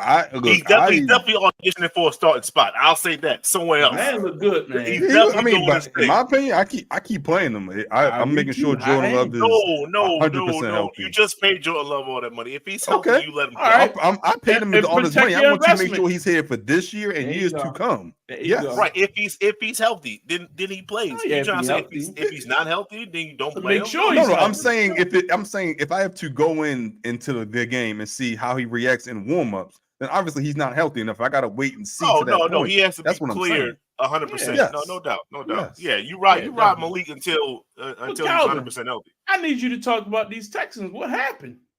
You named all these receivers they got and all this other stuff. They didn't come to play. You gotta anytime your offense puts up 7 points with all the weapons that you have. Now you were down Joe Mixon, so the threat of the run game wasn't there, but you still got to put more than 7 points. This should have been a premier matchup, and you overlooked this team because you thought you were going to walk in there and get a victory based off their offense or based off the entire team, and it didn't happen, and you got embarrassed. That's what happened. Well, speaking of 3-0 teams, we got to talk about this, man, because Pittsburgh Steelers. Nah, bro. Let's go to Seattle. Oh, all right. The Seahawks, really, man. Look. We in Baltimore, really. I think we lost a real gem, man. Mike McDonald is the truth. He's the truth, man, and he's gotten them Seahawks firing on all cylinders. With the talent that they have. Yes. With the talent they have. Yes. No, Geno playing good. Stop playing my man Geno. I'm talking about defense. I'm talking on defense. Okay. Yeah, defensively. Now, I'm not going to ring the bell over beating the Dolphins with a backup quarterback. But that's why I want to kind of – but that does tell you the value of Tua. But I really think we need to I said it. We need to give that Seahawks offense the weapons they possess. When Tyler Lockett is your third receiver, I mean, Njigba is playing sensational. DK, Jackson Smith, and Njigba. Anyway. And then you got DK is playing phenomenal. Had a big touchdown on Sunday. I think they didn't even have Kenneth Walker back yet. When he come back, but Charbonnet catch the yeah, ball he in the playing well backfield. too. But Catch the ball in the backfield, yeah. That'd be a 1-2 punch. I Yeah. think that could be dangerous, man. 49ers dealing with injury, the Rams dealing with injury. Yeah. This team could really make some noise in that NFC West. Yeah. Calvin, your thoughts? Like you said, Mike McDonald got these guys ready to play. They got a good matchup next week, and I think that'll be a real test for them. I think it's in prime time as well. But Geno's playing. They play Detroit on Monday night. I'm not sure where it is. Understood. But yeah, Geno's come to play thus far. The running game, they haven't missed a beat with Kenneth Walker. And like you said, DK Metcalf the last 2 weeks has been putting up numbers. DK has been going off the last 2 weeks. So you give Mike McDonald credit. Geno's just played well thus far. We'll see if they can keep it up. Like you said, the San Francisco 49ers have injury problems, but I gotta see what they can do gotta see what they can do if they can continue this on defense, especially. But the Seahawks are rolling right now. There's nothing I can take away from them. Like I said, DK is playing like a number one, best in the league receiver up there with Justin Jefferson. Just the last couple weeks, he's been putting up numbers. Yeah, Justin. So, just to piggyback over DK, he is. I think he needs even more targets than what he's getting. To be honest with you, but he's Geno's trying to share the spread the ball. So I'm not knocking him. And yeah, Jay is saying it is producing. So that's what you want to see from your second year guy. And I was surprised that they're playing this well without Kenneth Walker. That really, I'm not saying Zach Charbonnet is a good backup. So I think he's a better pass catcher. He's a better pass catcher in my opinion than Kenneth Walker. But when you saw how dominant Kenneth Walker was week one, you were like, oh, like this is different, right? But no, it's just a whole game plan. They're playing well, and you take advantage of teams that's crippled, that's limping, and that's what you do. They put their foot on their neck, and it was a wrap. So, especially Miami, you don't want people to start believing Skylar Thompson. You don't want that. So they getting benched this week. Him. I thought he was hurt. He got benched that game. So it's definitely there for Tyler Huntley if he wants it, if he's able to grasp the offense quick enough. But they got too many weapons to play with when you have an opportunity to put your foot on somebody's neck, and especially in football, that's what you do, and that's exactly what Seattle did. So shout out to Seattle. Yep. You think they go out and get Russ? I know there's been some talk about that. No, Miami. Miami. Yeah, I will go Bryce over Russ. I will try to get Bryce. All right. Let's talk about another 3-0 team. The Pittsburgh Steelers got a win over the Chargers on Sunday. That defense came in the work. Now, I'm not going to, jump through hoops and wave no pom-poms, because if you watched the game, you saw that the Chargers lost their quarterback, Justin Herbert. The man was not healthy. He came into the game with a high ankle, and he really shouldn't have been playing. I have no clue why he was out there. I don't know who the backup is, but I think going against the Steelers, they were in Pittsburgh. The crowd was rocking. Once they played, what's that song they play up there, man? Because this game was closer than the score indicates right now. The game was close, even with Herbert gone down. Heineke was in there. It was a close ball game. Then they played that song that Pittsburgh plays, and the defense just took over. And when I say defense, I mean TJ Watt. The guy's a monster, man. I think if you're talking defensive player of the year right now, I don't think it's even close. I don't even think it's close. I mean, he's wrecked 2 games himself. If you look at it, they're 3-0. I can legitimately say Justin Fields did nothing in 2 of those games, and they won them solely off the defense. Now, Fields was a lot better in this game. I'll give him credit. This was probably his best game he's played bell to bell since maybe that one game in Chicago he had where, remember, he was running the ball in like he had like a big game. I can't remember like 200 yards rushing, 200 yards passing, something like that. Yeah. But I thought he was efficient with the football. I thought he got everyone involved. The running game was clicking. I thought they played a well-rounded ball game on Sunday, but it helped that Herbert wasn't healthy. So I'll give them credit for being 3-0. Justin, your thoughts on that win for the Steelers? What you're starting to see is one that job is done. It's done for Russ. He's never going to get that back. They're winning games with Justin Fields. They're playing well. They're starting to. You can see them expanding his duties, what they want him to do as a quarterback, because he was very bottled in, dinking dunks, taking shots. Some of the shots was actually pretty good, but they called it back for PI and things like that. So, but he's getting more comfortable with the offense. That's what you wanted to see, especially with the Steelers. They managed to be 3-0, and yes, they took advantage of a team that was lacking their quarterback being 100% healthy. But at the end of the day, they did what they're supposed to do. They have the Steelers format. We're going to run the ball. We're going to run the ball so much that our quarterback is almost a running back too, just to keep the game close. And we're going to rely on our defense to be dominant. That's Cordell Stewart. That's old Pittsburgh. So this is what I'm seeing all over again.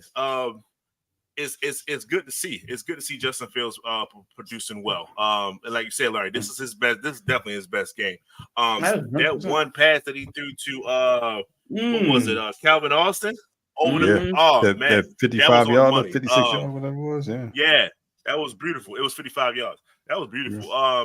So the confidence is building, and they're playing like a 3-0 team. So shout out to them. Chargers, I'm not worried about Chargers at all. I think they'll bounce back right away. They just need Justin to be a little bit more healthy. But they did shout out to Pittsburgh. They did slow down JK in that running game. They're not against us. So try that somebody else. So interesting play. Yeah, the Steelers forced them to play a ball game that they wanted to play. They held JK.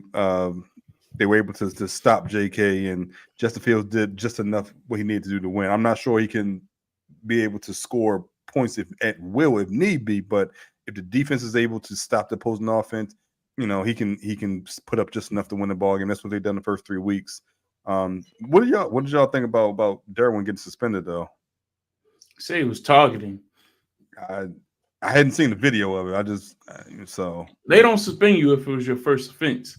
Clearly, he's been doing it. We know who they play next week. Chiefs. Chargers. Look at you. Yeah. The conspiracy theorist Thomas. Hey man, we'll see what happens. But Rasheed Rice still playing. Yeah. All right, let's move on because it's a bunch of games that we want to go through in a kind of rapid fire, quick space. The Lions and the Cardinals played on Sunday. The Lions were able to bounce back, get a win on Sunday. Your thoughts on this ball game, Calvin?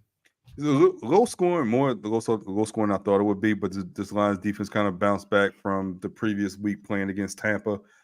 They got a tough challenge this coming week, but I think the Cardinals. This says I didn't expect this level of competition from the Cardinals this year. I thought they would be kind of all or nothing, especially on offense, but they're able to keep some games close. So they're going to be a team to watch, I think, especially if San Fran's going to struggle. Maybe in that wild card race, they can get a couple more victories. They can and continue to compete for that race. But Lions bounce back. I got them how high I am on them. So good to see them bounce back. Justin? Quickly, I was more concerned about the Cardinals offense. Shout out to Detroit's defense. They might have a thing with rushing against opposing running backs. Because they darn sure shut down Rasheed White last week, and then they turned around and shut down Connor this past week. So it was definitely a lot for Kyler Murray to try to overdo. And like I said, some quarterbacks, it's just too much pressure. They don't need all that pressure. So when you don't have no running game whatsoever, then it's all on you. That's too much for Kyler Murray. So Detroit should have won. And they did a hell of a job. So shout out to them. Shout out to Montgomery running the ball over 100 yards. So with him and Gibbs had like 80, something like that. So they got one hell of a 1-2 punch. So not too much after that. One ran the ball efficiently, the other one could not. Yeah, I'm still not impressed by the Lions, but I'm gonna die on that hill, I guess. Next up, the Giants, man. You wow, okay. What does this say more about the Browns or the Giants? Because I thought that we all were saying the Giants were possibly dead in the water. A lot of people making jokes, even though they have one of these, bright spots. If you're gonna look at receivers right now, Malik man, Neighbors. Malik Neighbors, man, Neighbors this for guy's real. the guy's like impressive. I mean, legitimately. But this Cleveland team, I got them winning the AFC North. Man, it's still within reach, but damn, they look bad. I don't know what's going on. Getting Chubb back is a must. They cannot the connection between Deshaun Watson and your boy the wide receiver who used to Cooper? play for Cooper. He Amari Cooper. Jerry Okay. Judy. It needs to be more consistent. Jerry Judy, I never thought would be a difference maker, but you would think he would at least target him more. And Njoku seems like he's not even on the team. He was hurt. He was hurt. So he wasn't playing. Yeah, he Maybe hurt. that's He ain't played the last 2 games, I don't think. There you go. Yeah. So there goes your answer. So this wasn't on my docket to watch on Sunday. But quick thoughts on this one, Calvin. I mean, look, Malik Neighbors torched that defense, and we talk about Cleveland's defense and their pass rush, and they just weren't able to generate that pass rush consistently to even get to Daniel Jones to stop Malik Neighbors. But you got to worry about the offense. We can continue to another Deshaun Watson poor performance. No Njoku who can be his security blanket, but the running game with Ford, terrible. You got to win these ball games against a team like the Giants. You got to win these ball games, and you're at home, and you lose this ball game. That can't happen if you're Cleveland and you got aspiration of making the playoffs. I'm running out of things to say about Deshaun. I'm trying. Hey, bro, I'm trying to support you, man. It's tough. It's tough. You finally connected with Cooper, so we're gonna find some positives, man. 7 catches, 86 yards, 2 touchdowns. That's what's up. So Amari's happy now. So now you gotta start sharing the love to Jerry, so he can be happy. But we gotta raise your percentage. You're still throwing it like you're still like scared to play out there. So I know it's not that because you're a professional. So we're gonna move forward. We're gonna move on to next week, and I just hope that you have a much more positive bounce back. But your running game is absolutely god awful, and it's just not going to be there. That's why they stopped giving the ball to Ford because he's just trash. But didn't the Giants defense have like 10 sacks too? Yeah, they was roughing them up. That's neither here nor there. It could be it could be the offensive line that's a problem. If you can't run, you can't protect. Are they missing? So I don't even know. I don't know. It's about to say Joe Thomas. I was gonna say Willis. Is it Jared Willis? Gerard Willis, the left tackle? Start me line. Yeah. Shout out to New York. You gotta give them credit, man. A lot of people been calling for you. No interceptions. Boys, the head coaches, they've been calling for his job up there, man. He said, "I ain't dead yet. Hold my beer. I'm still here." Next up, man. Lord, man. Jeez. Oh, this was ugly. This was ugly. There's nothing to brag about on either side of this ball. Look, Jonathan Taylor was good. They gave the Colts won because they would run the ball. I heard Rome was good. Duzier was good too. But Caleb, god damn, look, the offensive line is bad. I'll say that. Let me leave by saying that. Offensive line is going to get this young man killed. Now, don't get me wrong. You didn't have again. You're missing one of the best security blankets. Keenan Allen didn't play. Export and Keenan Allen. I mean, DJ Moore had a big time catch. Caleb hit him with a perfect in stride pass, deep ball, looked pretty. Again, wasn't terrible, but buddy, you can't take stupid sacks on third down when you need 6 yards. You roll to your left and you hold the ball. You don't feel the pressure. You're rolling left. That is your blind side. Like some of the decisions he was making with the football. At one time, he just stood there like he got all day. I'm like, bro, they hit you the last time. Wouldn't that make you think maybe I should feel that rush a little bit this time? So many sacks took them out of. They could have scored at least.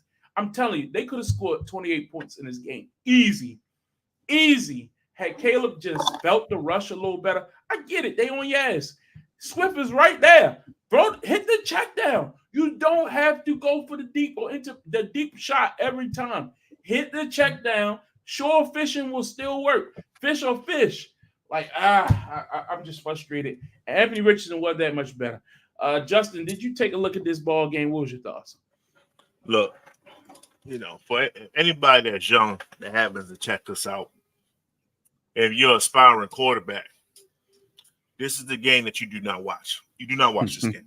You go to somebody else. Anthony Richardson drops back and says, "I think he opened," and he just tosses it in, and it's just overthrown. Leading the league in turnovers. The fact that he said in the offseason that the NFL is the college is easier than the NFL. That's what he said. And you lead the league in interceptions right now. That's what happens when you open your mouth and you say the wrong stuff. And on the other side, poor Caleb. He's just, you know what? That they're gonna make him into David Carr. That's what they're gonna do. They're gonna turn this boy into David Carr because I don't think he's strong enough mentally. And start hearing footsteps at night. You're gonna start hearing footsteps, man. I wanted to say something else. He don't have the testosterone, I believe, to maintain the beating he's going to take this season.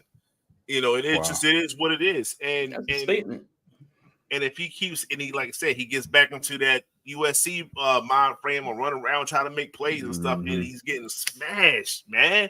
It's not. And then what is Chicago doing? He threw the ball 52 times. Yeah. Why is your rookie? When I saw that running the game, and you guys saw that really stood out. Is throwing the ball 50 plus times. Oh Lord, I don't even know how many times he got hit, QB pressures, all those other stuff that comes with dropping back. Like, they're not playing well at all. Chicago, I expected more from you. Good luck to you. When I looked at the stat sheet and saw these 352 times, I thought they were down, double digits. And they were just trying to get him some reps or something. I didn't think that the game was actually close, or it was a competitive ball game for the most part. Anthony Richardson didn't play much better.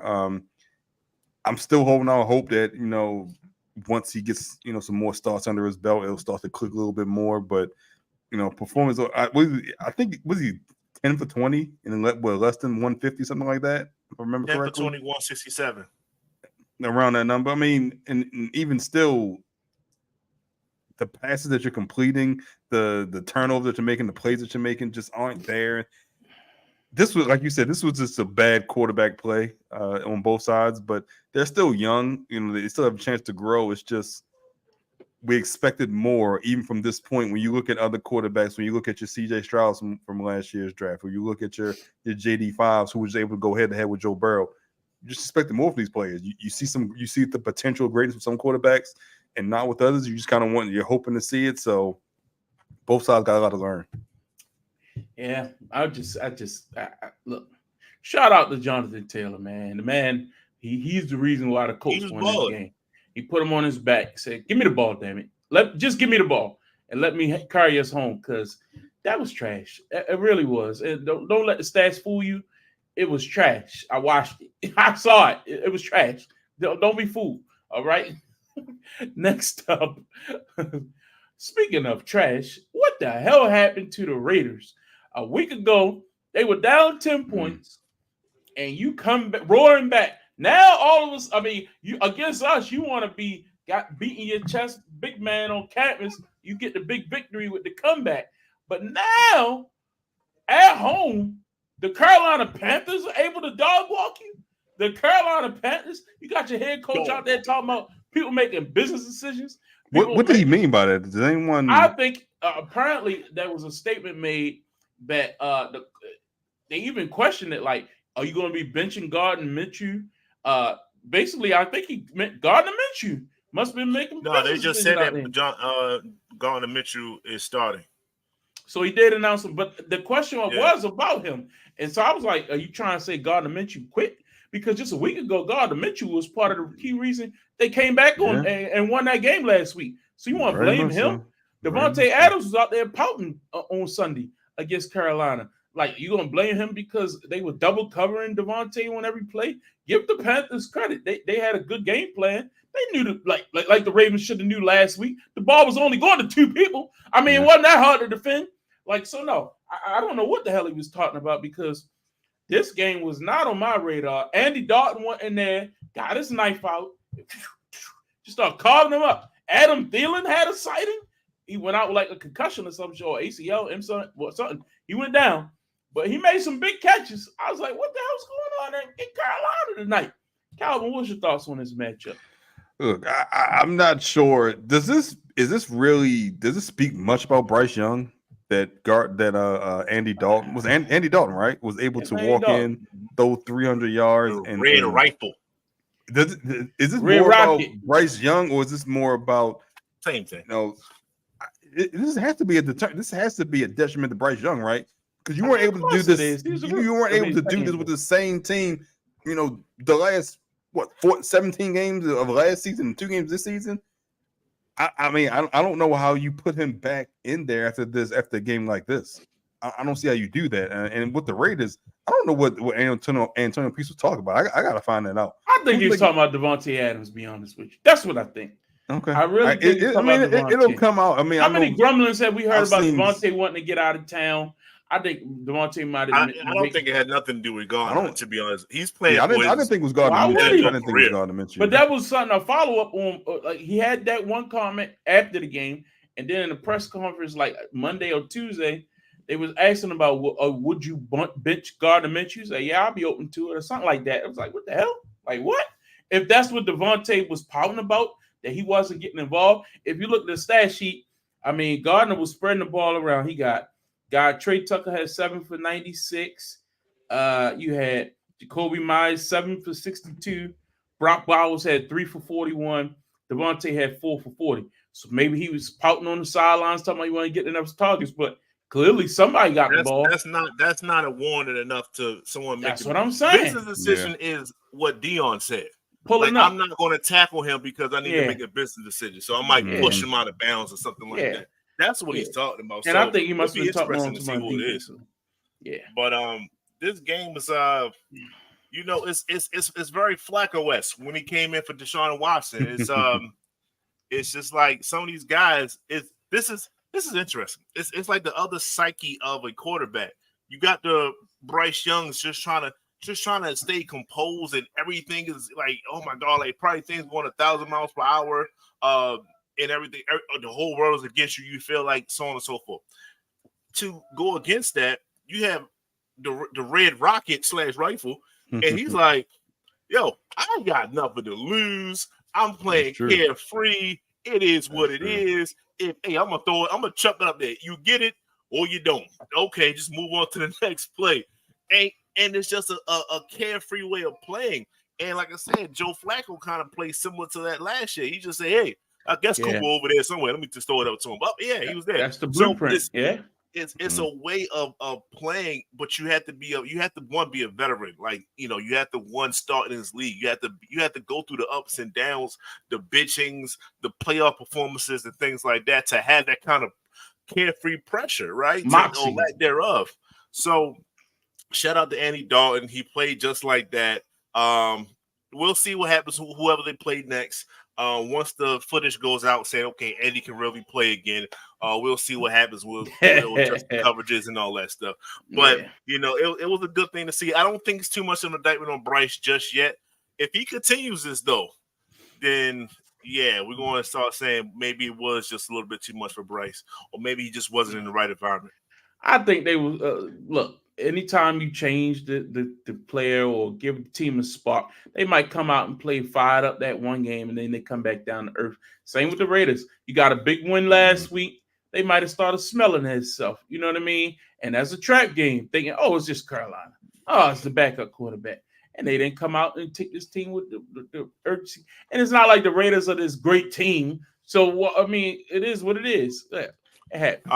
Adam Thielen out IR hamstring injury. Yeah, for his went down age, for that 34? touchdown. Yeah, he done. Yeah, he went down scoring a touchdown too. That's crazy. Yeah, all right, a nice way to retire.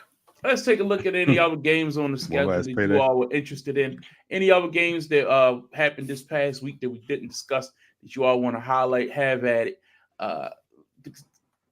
This No. this is next week's schedule. This is next week, goddamn it. So let's talk about next week, but real quick. Let's Look go at back to last week real quick. Yeah. Live TV, guys. This would have been edited out. But any other games we didn't talk about that we like to touch on? Calvin, what was another game that you were interested in? I'm sure I know what it is, but go ahead.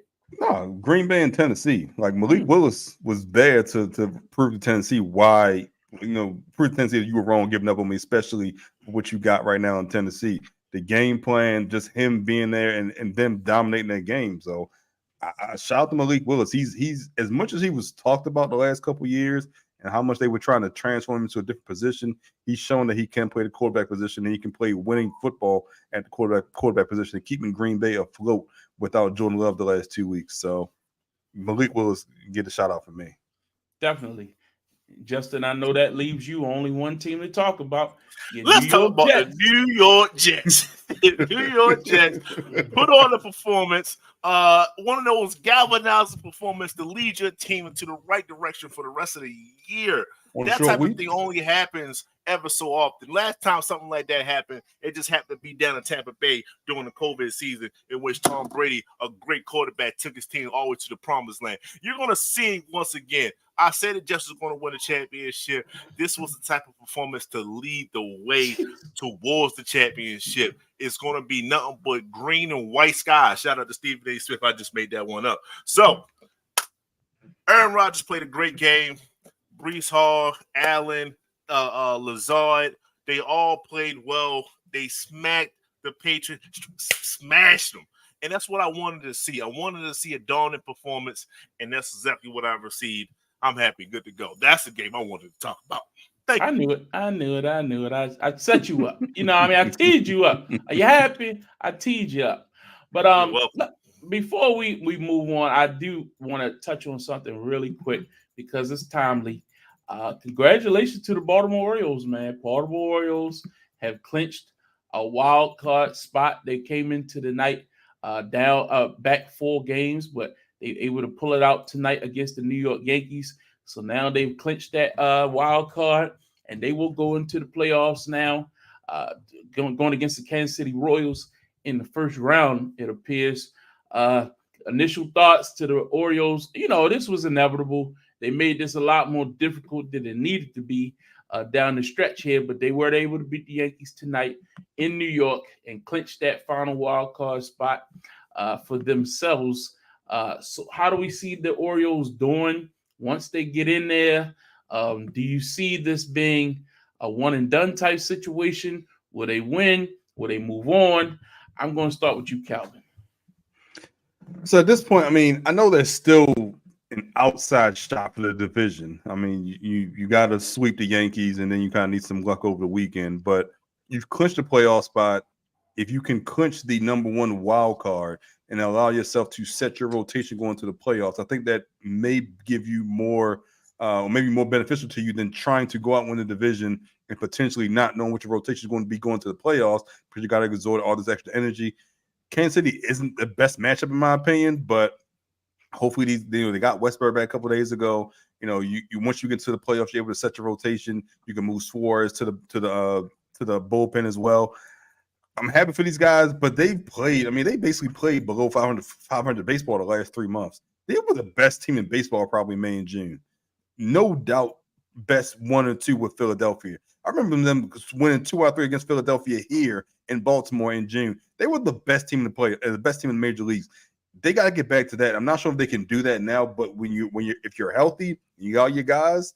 There's no front runner this year, so we'll see what can happen. But having them guys clinch, hopefully they're able to set their rotation. Hopefully, the bats start to wake up a little bit more. But this was just step 1.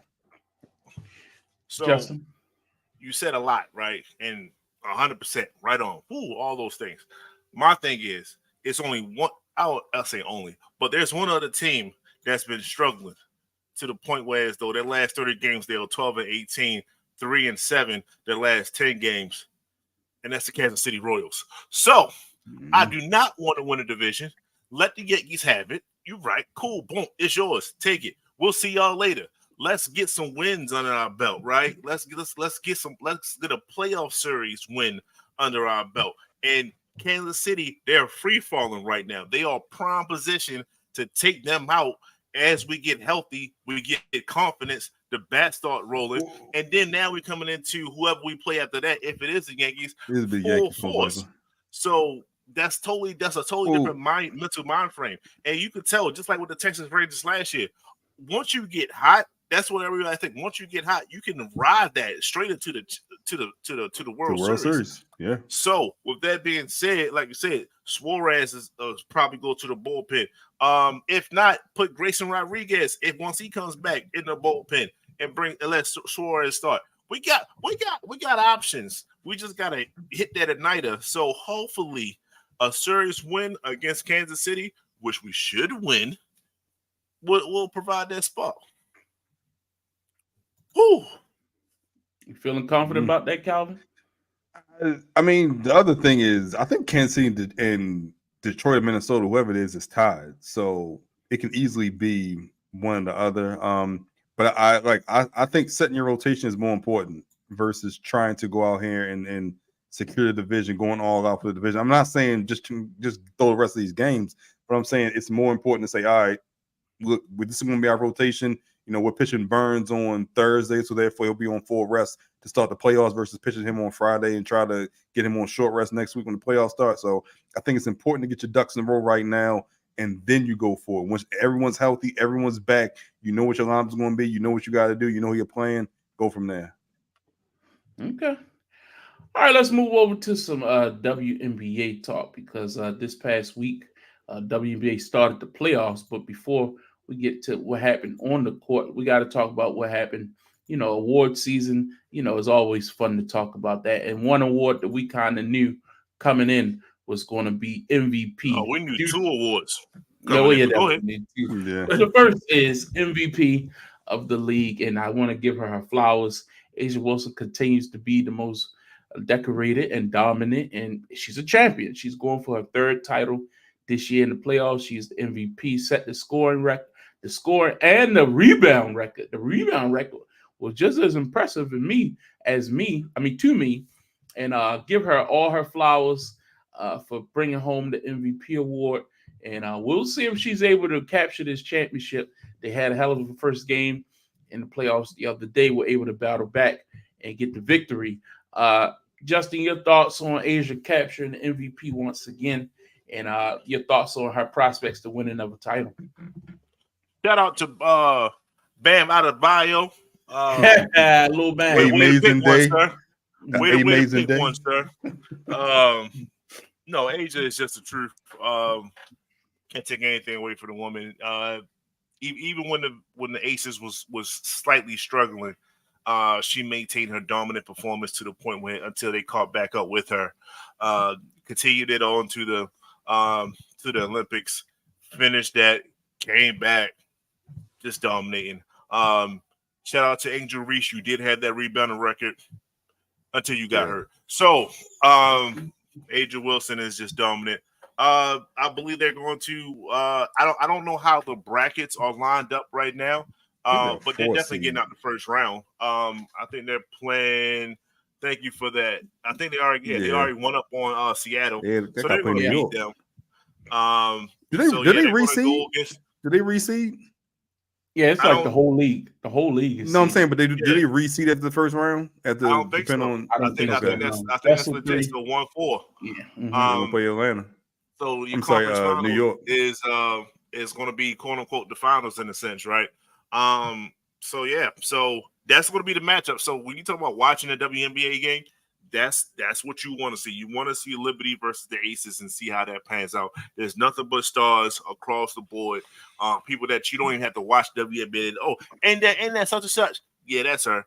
That's type of environment that's out there. Down the other side, you got to really watch WNBA to know players from Minnesota, Connecticut, Phoenix, not so much Phoenix, and definitely not Indiana. But with that being said, I am rooting for Indiana to at least get out the first round, but they are down right now. And Caitlin Clark played like crap, but Terrible. she's a rookie. She's a rookie, so hey, we're gonna slide past that and keep moving. But I don't want to keep talking because we probably talk about the rookie of the year too. What's your thoughts, Calvin? I mean, Asia was no doubt MVP of the year of the league, so I don't think that was ever in question.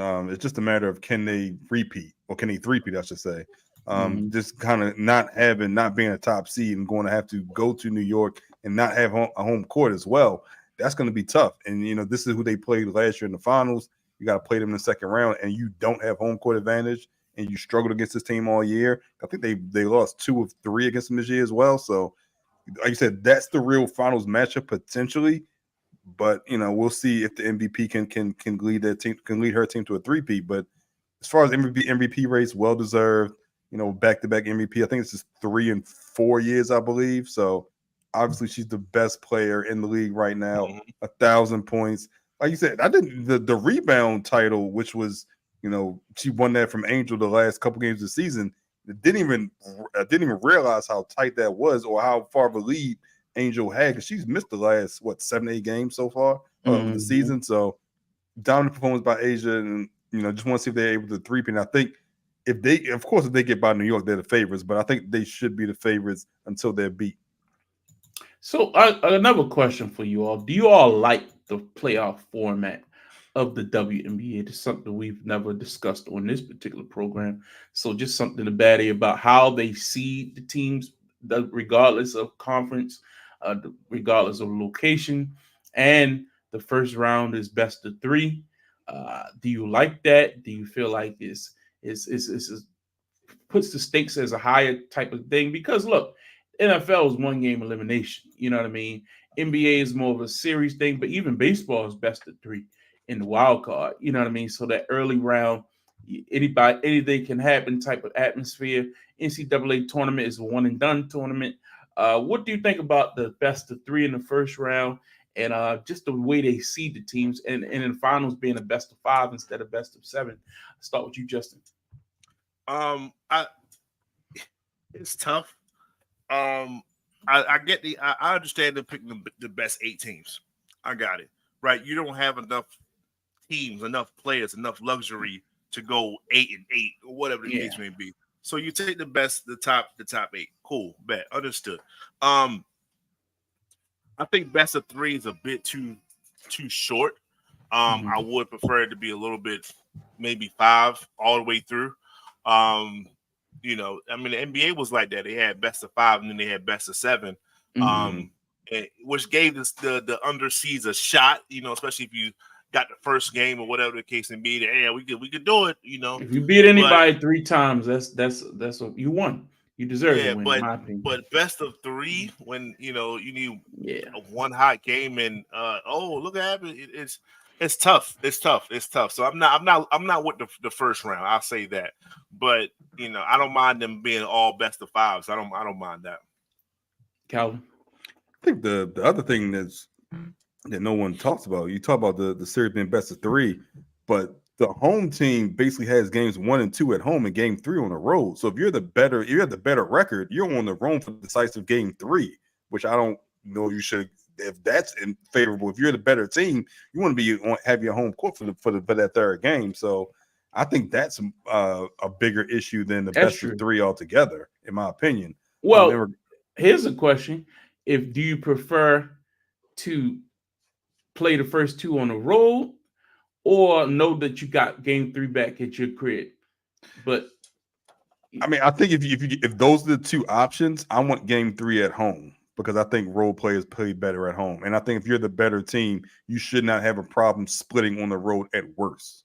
Now, granted, you're going to have to play an extra game, but I think if you're the better team, you're going to win that series either way. But I just don't like having the potential decisive game on the road if I've already split at home, and I know now they have the team with the worst record has momentum at this point. So in regards to seed 1 through 8, I know there was a period in which the better teams were all in one conference, preferably they were all in the Western Conference. So it always felt as though that was the true finals matchup. So they changed it to the best of 8 overall. So I think the league is more balanced now. So I think you kind of go back to top 4 seeds in the West, top 4 seeds in the East. and I think that would be preferred because I think the league, like I said, is more balanced because you have New York and Aces, you have Connecticut, who won a title a couple years ago. You had Minnesota, who won a three-peat a little while ago as well.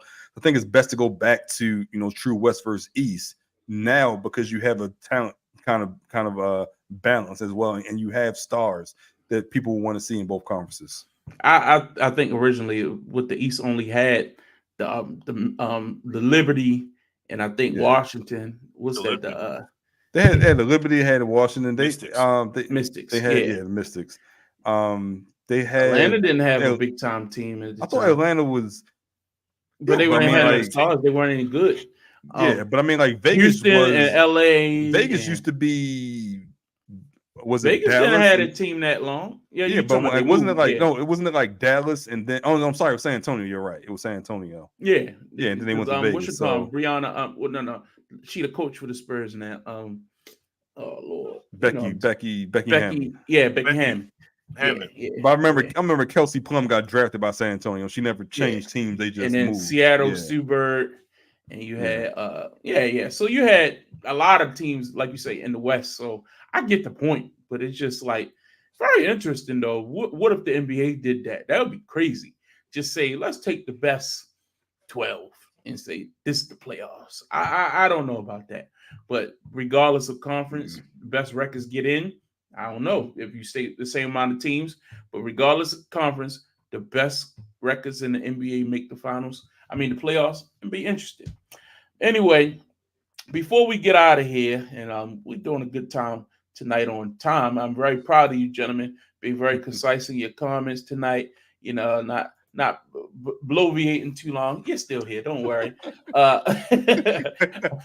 One thing I did want to make sure that we had time for this week was to look ahead, because the the NFL schedule this coming weekend, I think is very interesting. If you looked at it, and some of these key matchups are pretty interesting to look at. So let's take a look just at some of these big games and tell me.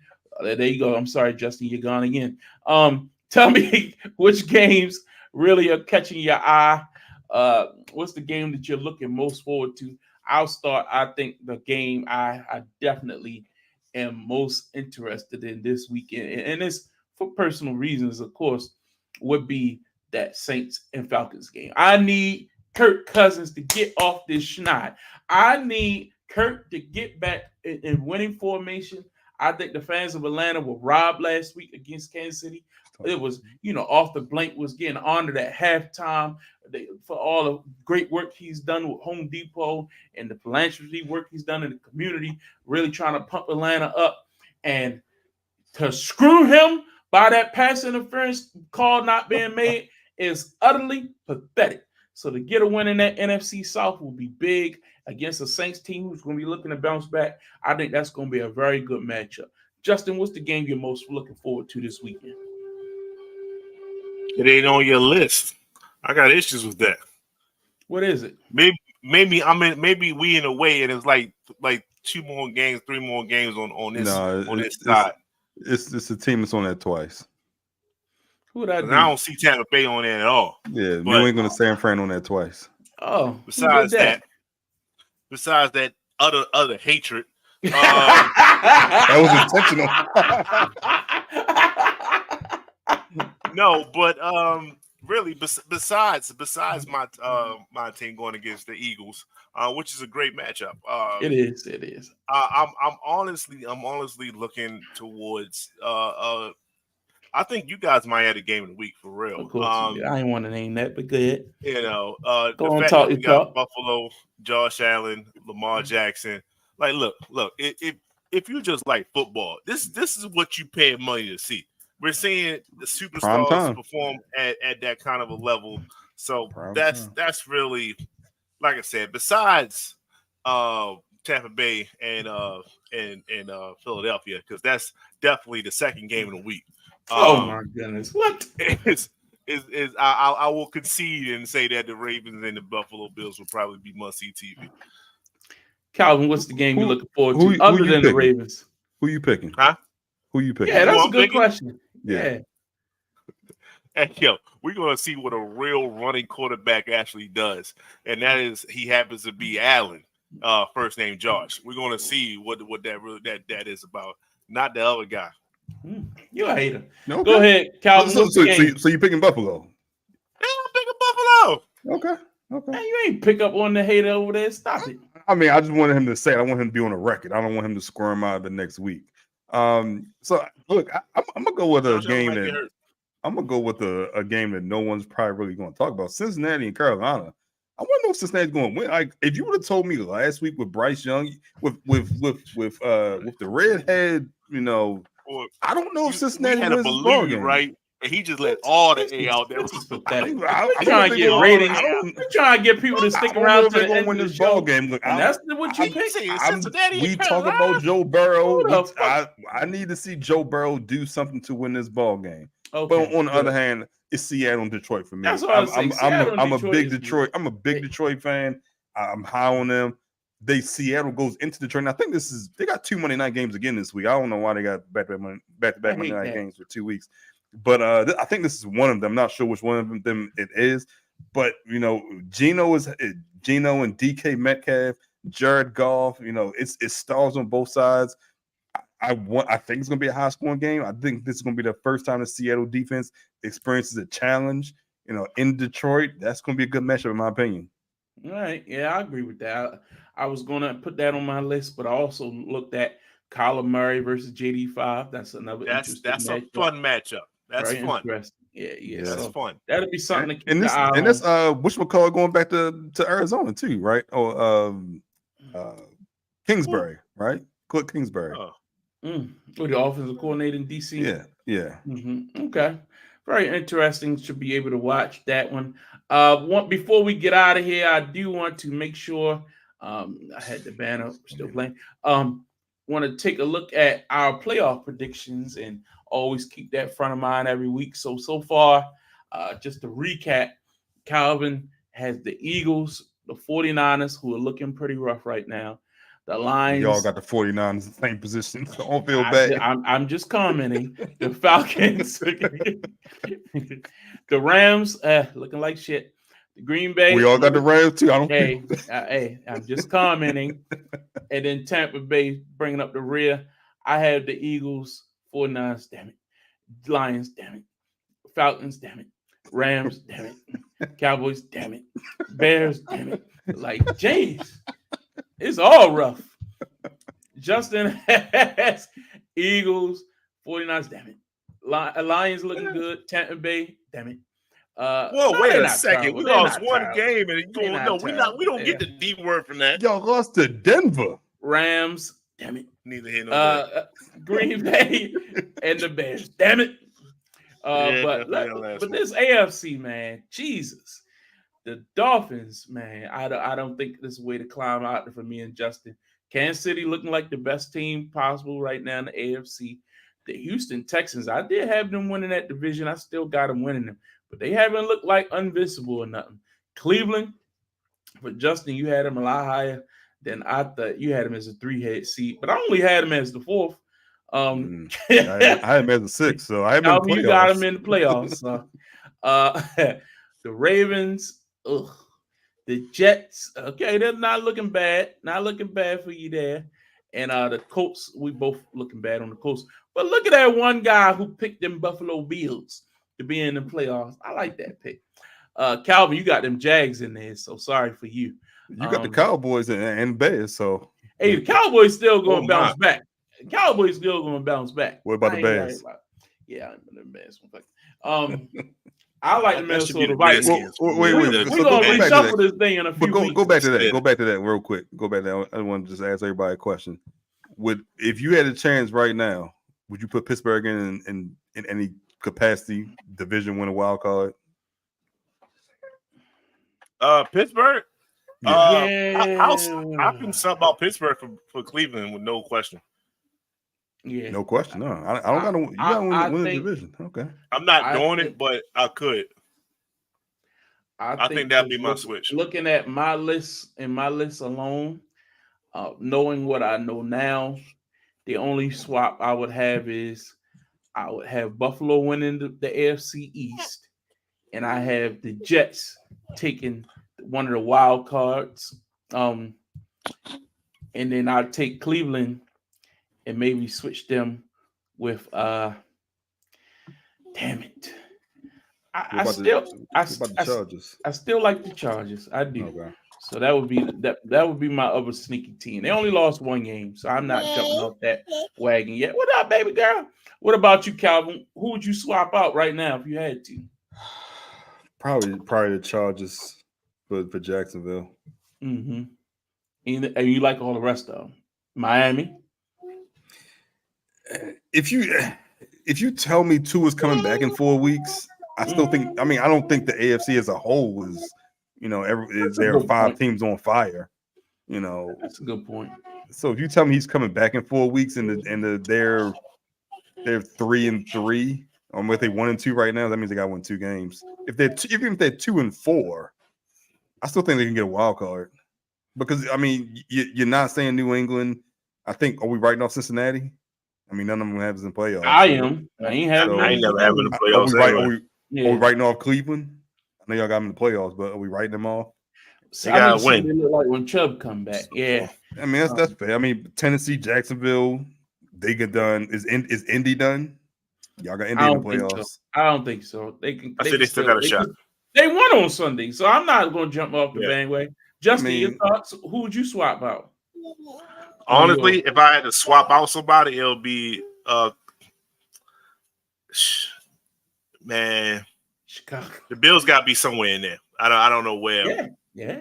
Mm-hmm. It's just the Bills. Who you taking out? That's what I'm saying. I think it would have to be Miami. I did say yeah.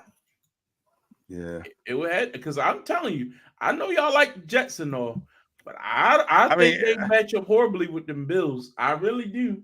I would take Cleveland out.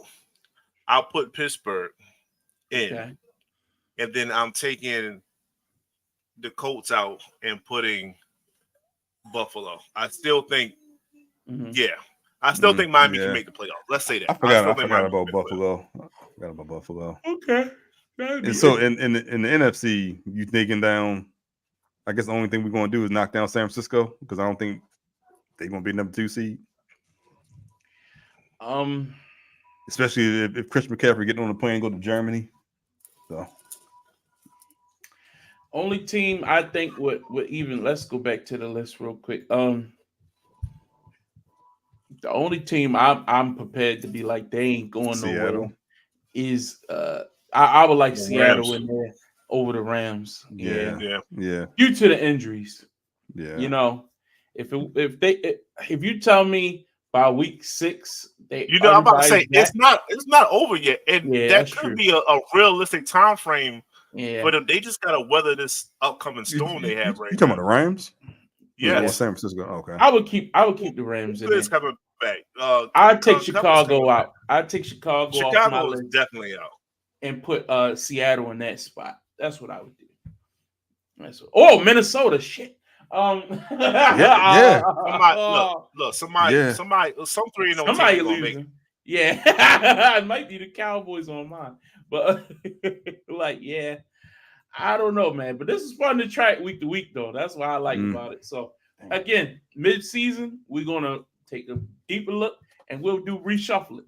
You get to pick your final 8, and I say this is it. You ride with it all the way to the end. But this has been fun. We've kept it at 2 hours on the dot. So thank you all for tuning in tonight. Get off the damn fence. We'll be back next Tuesday night live to talk about all the games for this coming weekend. Also, be sure to check out the LNC Lock Show airing this Thursday. We can call this week too. Alabama, Georgia this week. Oh, okay. Maybe we talk some college. Yeah, I don't know where it's at though. But these NFL schedules be so jammed up. They take up to 2 hours, man. We need to spread the love. So next week, we're going to make a concerted effort. Some of them games on the docket don't look like they need to be talked about in great detail. And so then we'll make sure we have start next week too. Bye week start next week, week 5. That'll help. I think that's why it's 2 games on Monday Night Football right now, too, just to get more content out there. So before the bye week start, barely a couple weeks away from basketball. True as well. Yeah. They play in Japan like next Tuesday or something. The first, Boston and somebody. I'm They not had in that that mode press right conference now. today or yesterday, one or two. Football season, then. They But, definitely had a press conference today. Your boy cut his beard off. Ooh, JB? JB. Okay. Shit look real young. Interesting. I didn't All right, realize folks. Mitchell Robinson was out until like January. We're gonna talk about that at another time. Thank you. I didn't know that. Thank you. No need to talk about You that right worried? now. Hey, You Larry was worried? about to end the show, actually. He literally I know, but you worried. We're I gonna see the let worry him in your end the eyes. show. We can You go should- another 5 minutes. You worried. You worried. Yeah, that's it, guys. No. All right, well, thanks for tuning in. Be sure to check out LSC Lock Show this Thursday. Check out Calvin's Facebook, my Facebook. Justin, tell us about what's going on with We Talk Wrestling and kayfabe and all that good Talk stuff. K-Fade, Fab. I said it right this time. Kayfabe. Mhm. Shout out, like I said, shout out to King. From We Talk Maps. We just talked about Raw. One It was a time, good show. I boom. watched it today. Yeet. Yeah, Little Jay was one so time about with to boy on Jay. the Was Shout the out to Rikishi comments Intercontinental legit? Champion. I didn't know that. I don't care about Rikishi comments. He can They was legit. Okay. All right. Yeah. Don't forget that Vince McMahon documentary drops on That's today. Wednesday. It came out tomorrow. Yeah, tomorrow. Wednesday. Tomorrow, yeah. Wednesday. Yeah. Yep. Yeah. So it's going to be a bomb burner. Man. And speaking of docs, have y'all watched the first episode of the Aaron Hernandez on FX? I haven't. I don't want to watch that, to be honest. I've been watching this series on Netflix about one of the greatest Japanese women's wrestlers of all time, Dump Matsumoto. If you into wrestling and you like wrestling history like I do, this series is legit. It's almost identical. It's called Queen of Villains. It's on Netflix. Okay. It just started last week. It's about Japanese women's wrestling, and it's a true story. All of it's true story too. And when you watch it, you're gonna be like, they was really doing shit like that? Yes, that's how Japanese women's wrestling really got popular. In the American style, the stars like Sasha Banks and Charlotte, the more hard-hitting style. Remember, we grew up on, the divas and more, women just being models and stuff like that type of wrestling. But they wanted to be the hard-hitting like the Japanese women, and this is the era they learned from. So check it out. It's on Netflix. Everybody who watches wrestling been talking about it. I finished it in like Queen of Villains. I finished the whole show in like one day the other day, man. It's so good. Especially like episode 5, it gets real. It gets real. Anyway, check that out on Netflix and that Vince McMahon documentary. Definitely gonna have some thoughts on that next week. So we're gonna save some time for that too. Anyway, that's it for us. Get off the damn fence. Check it out.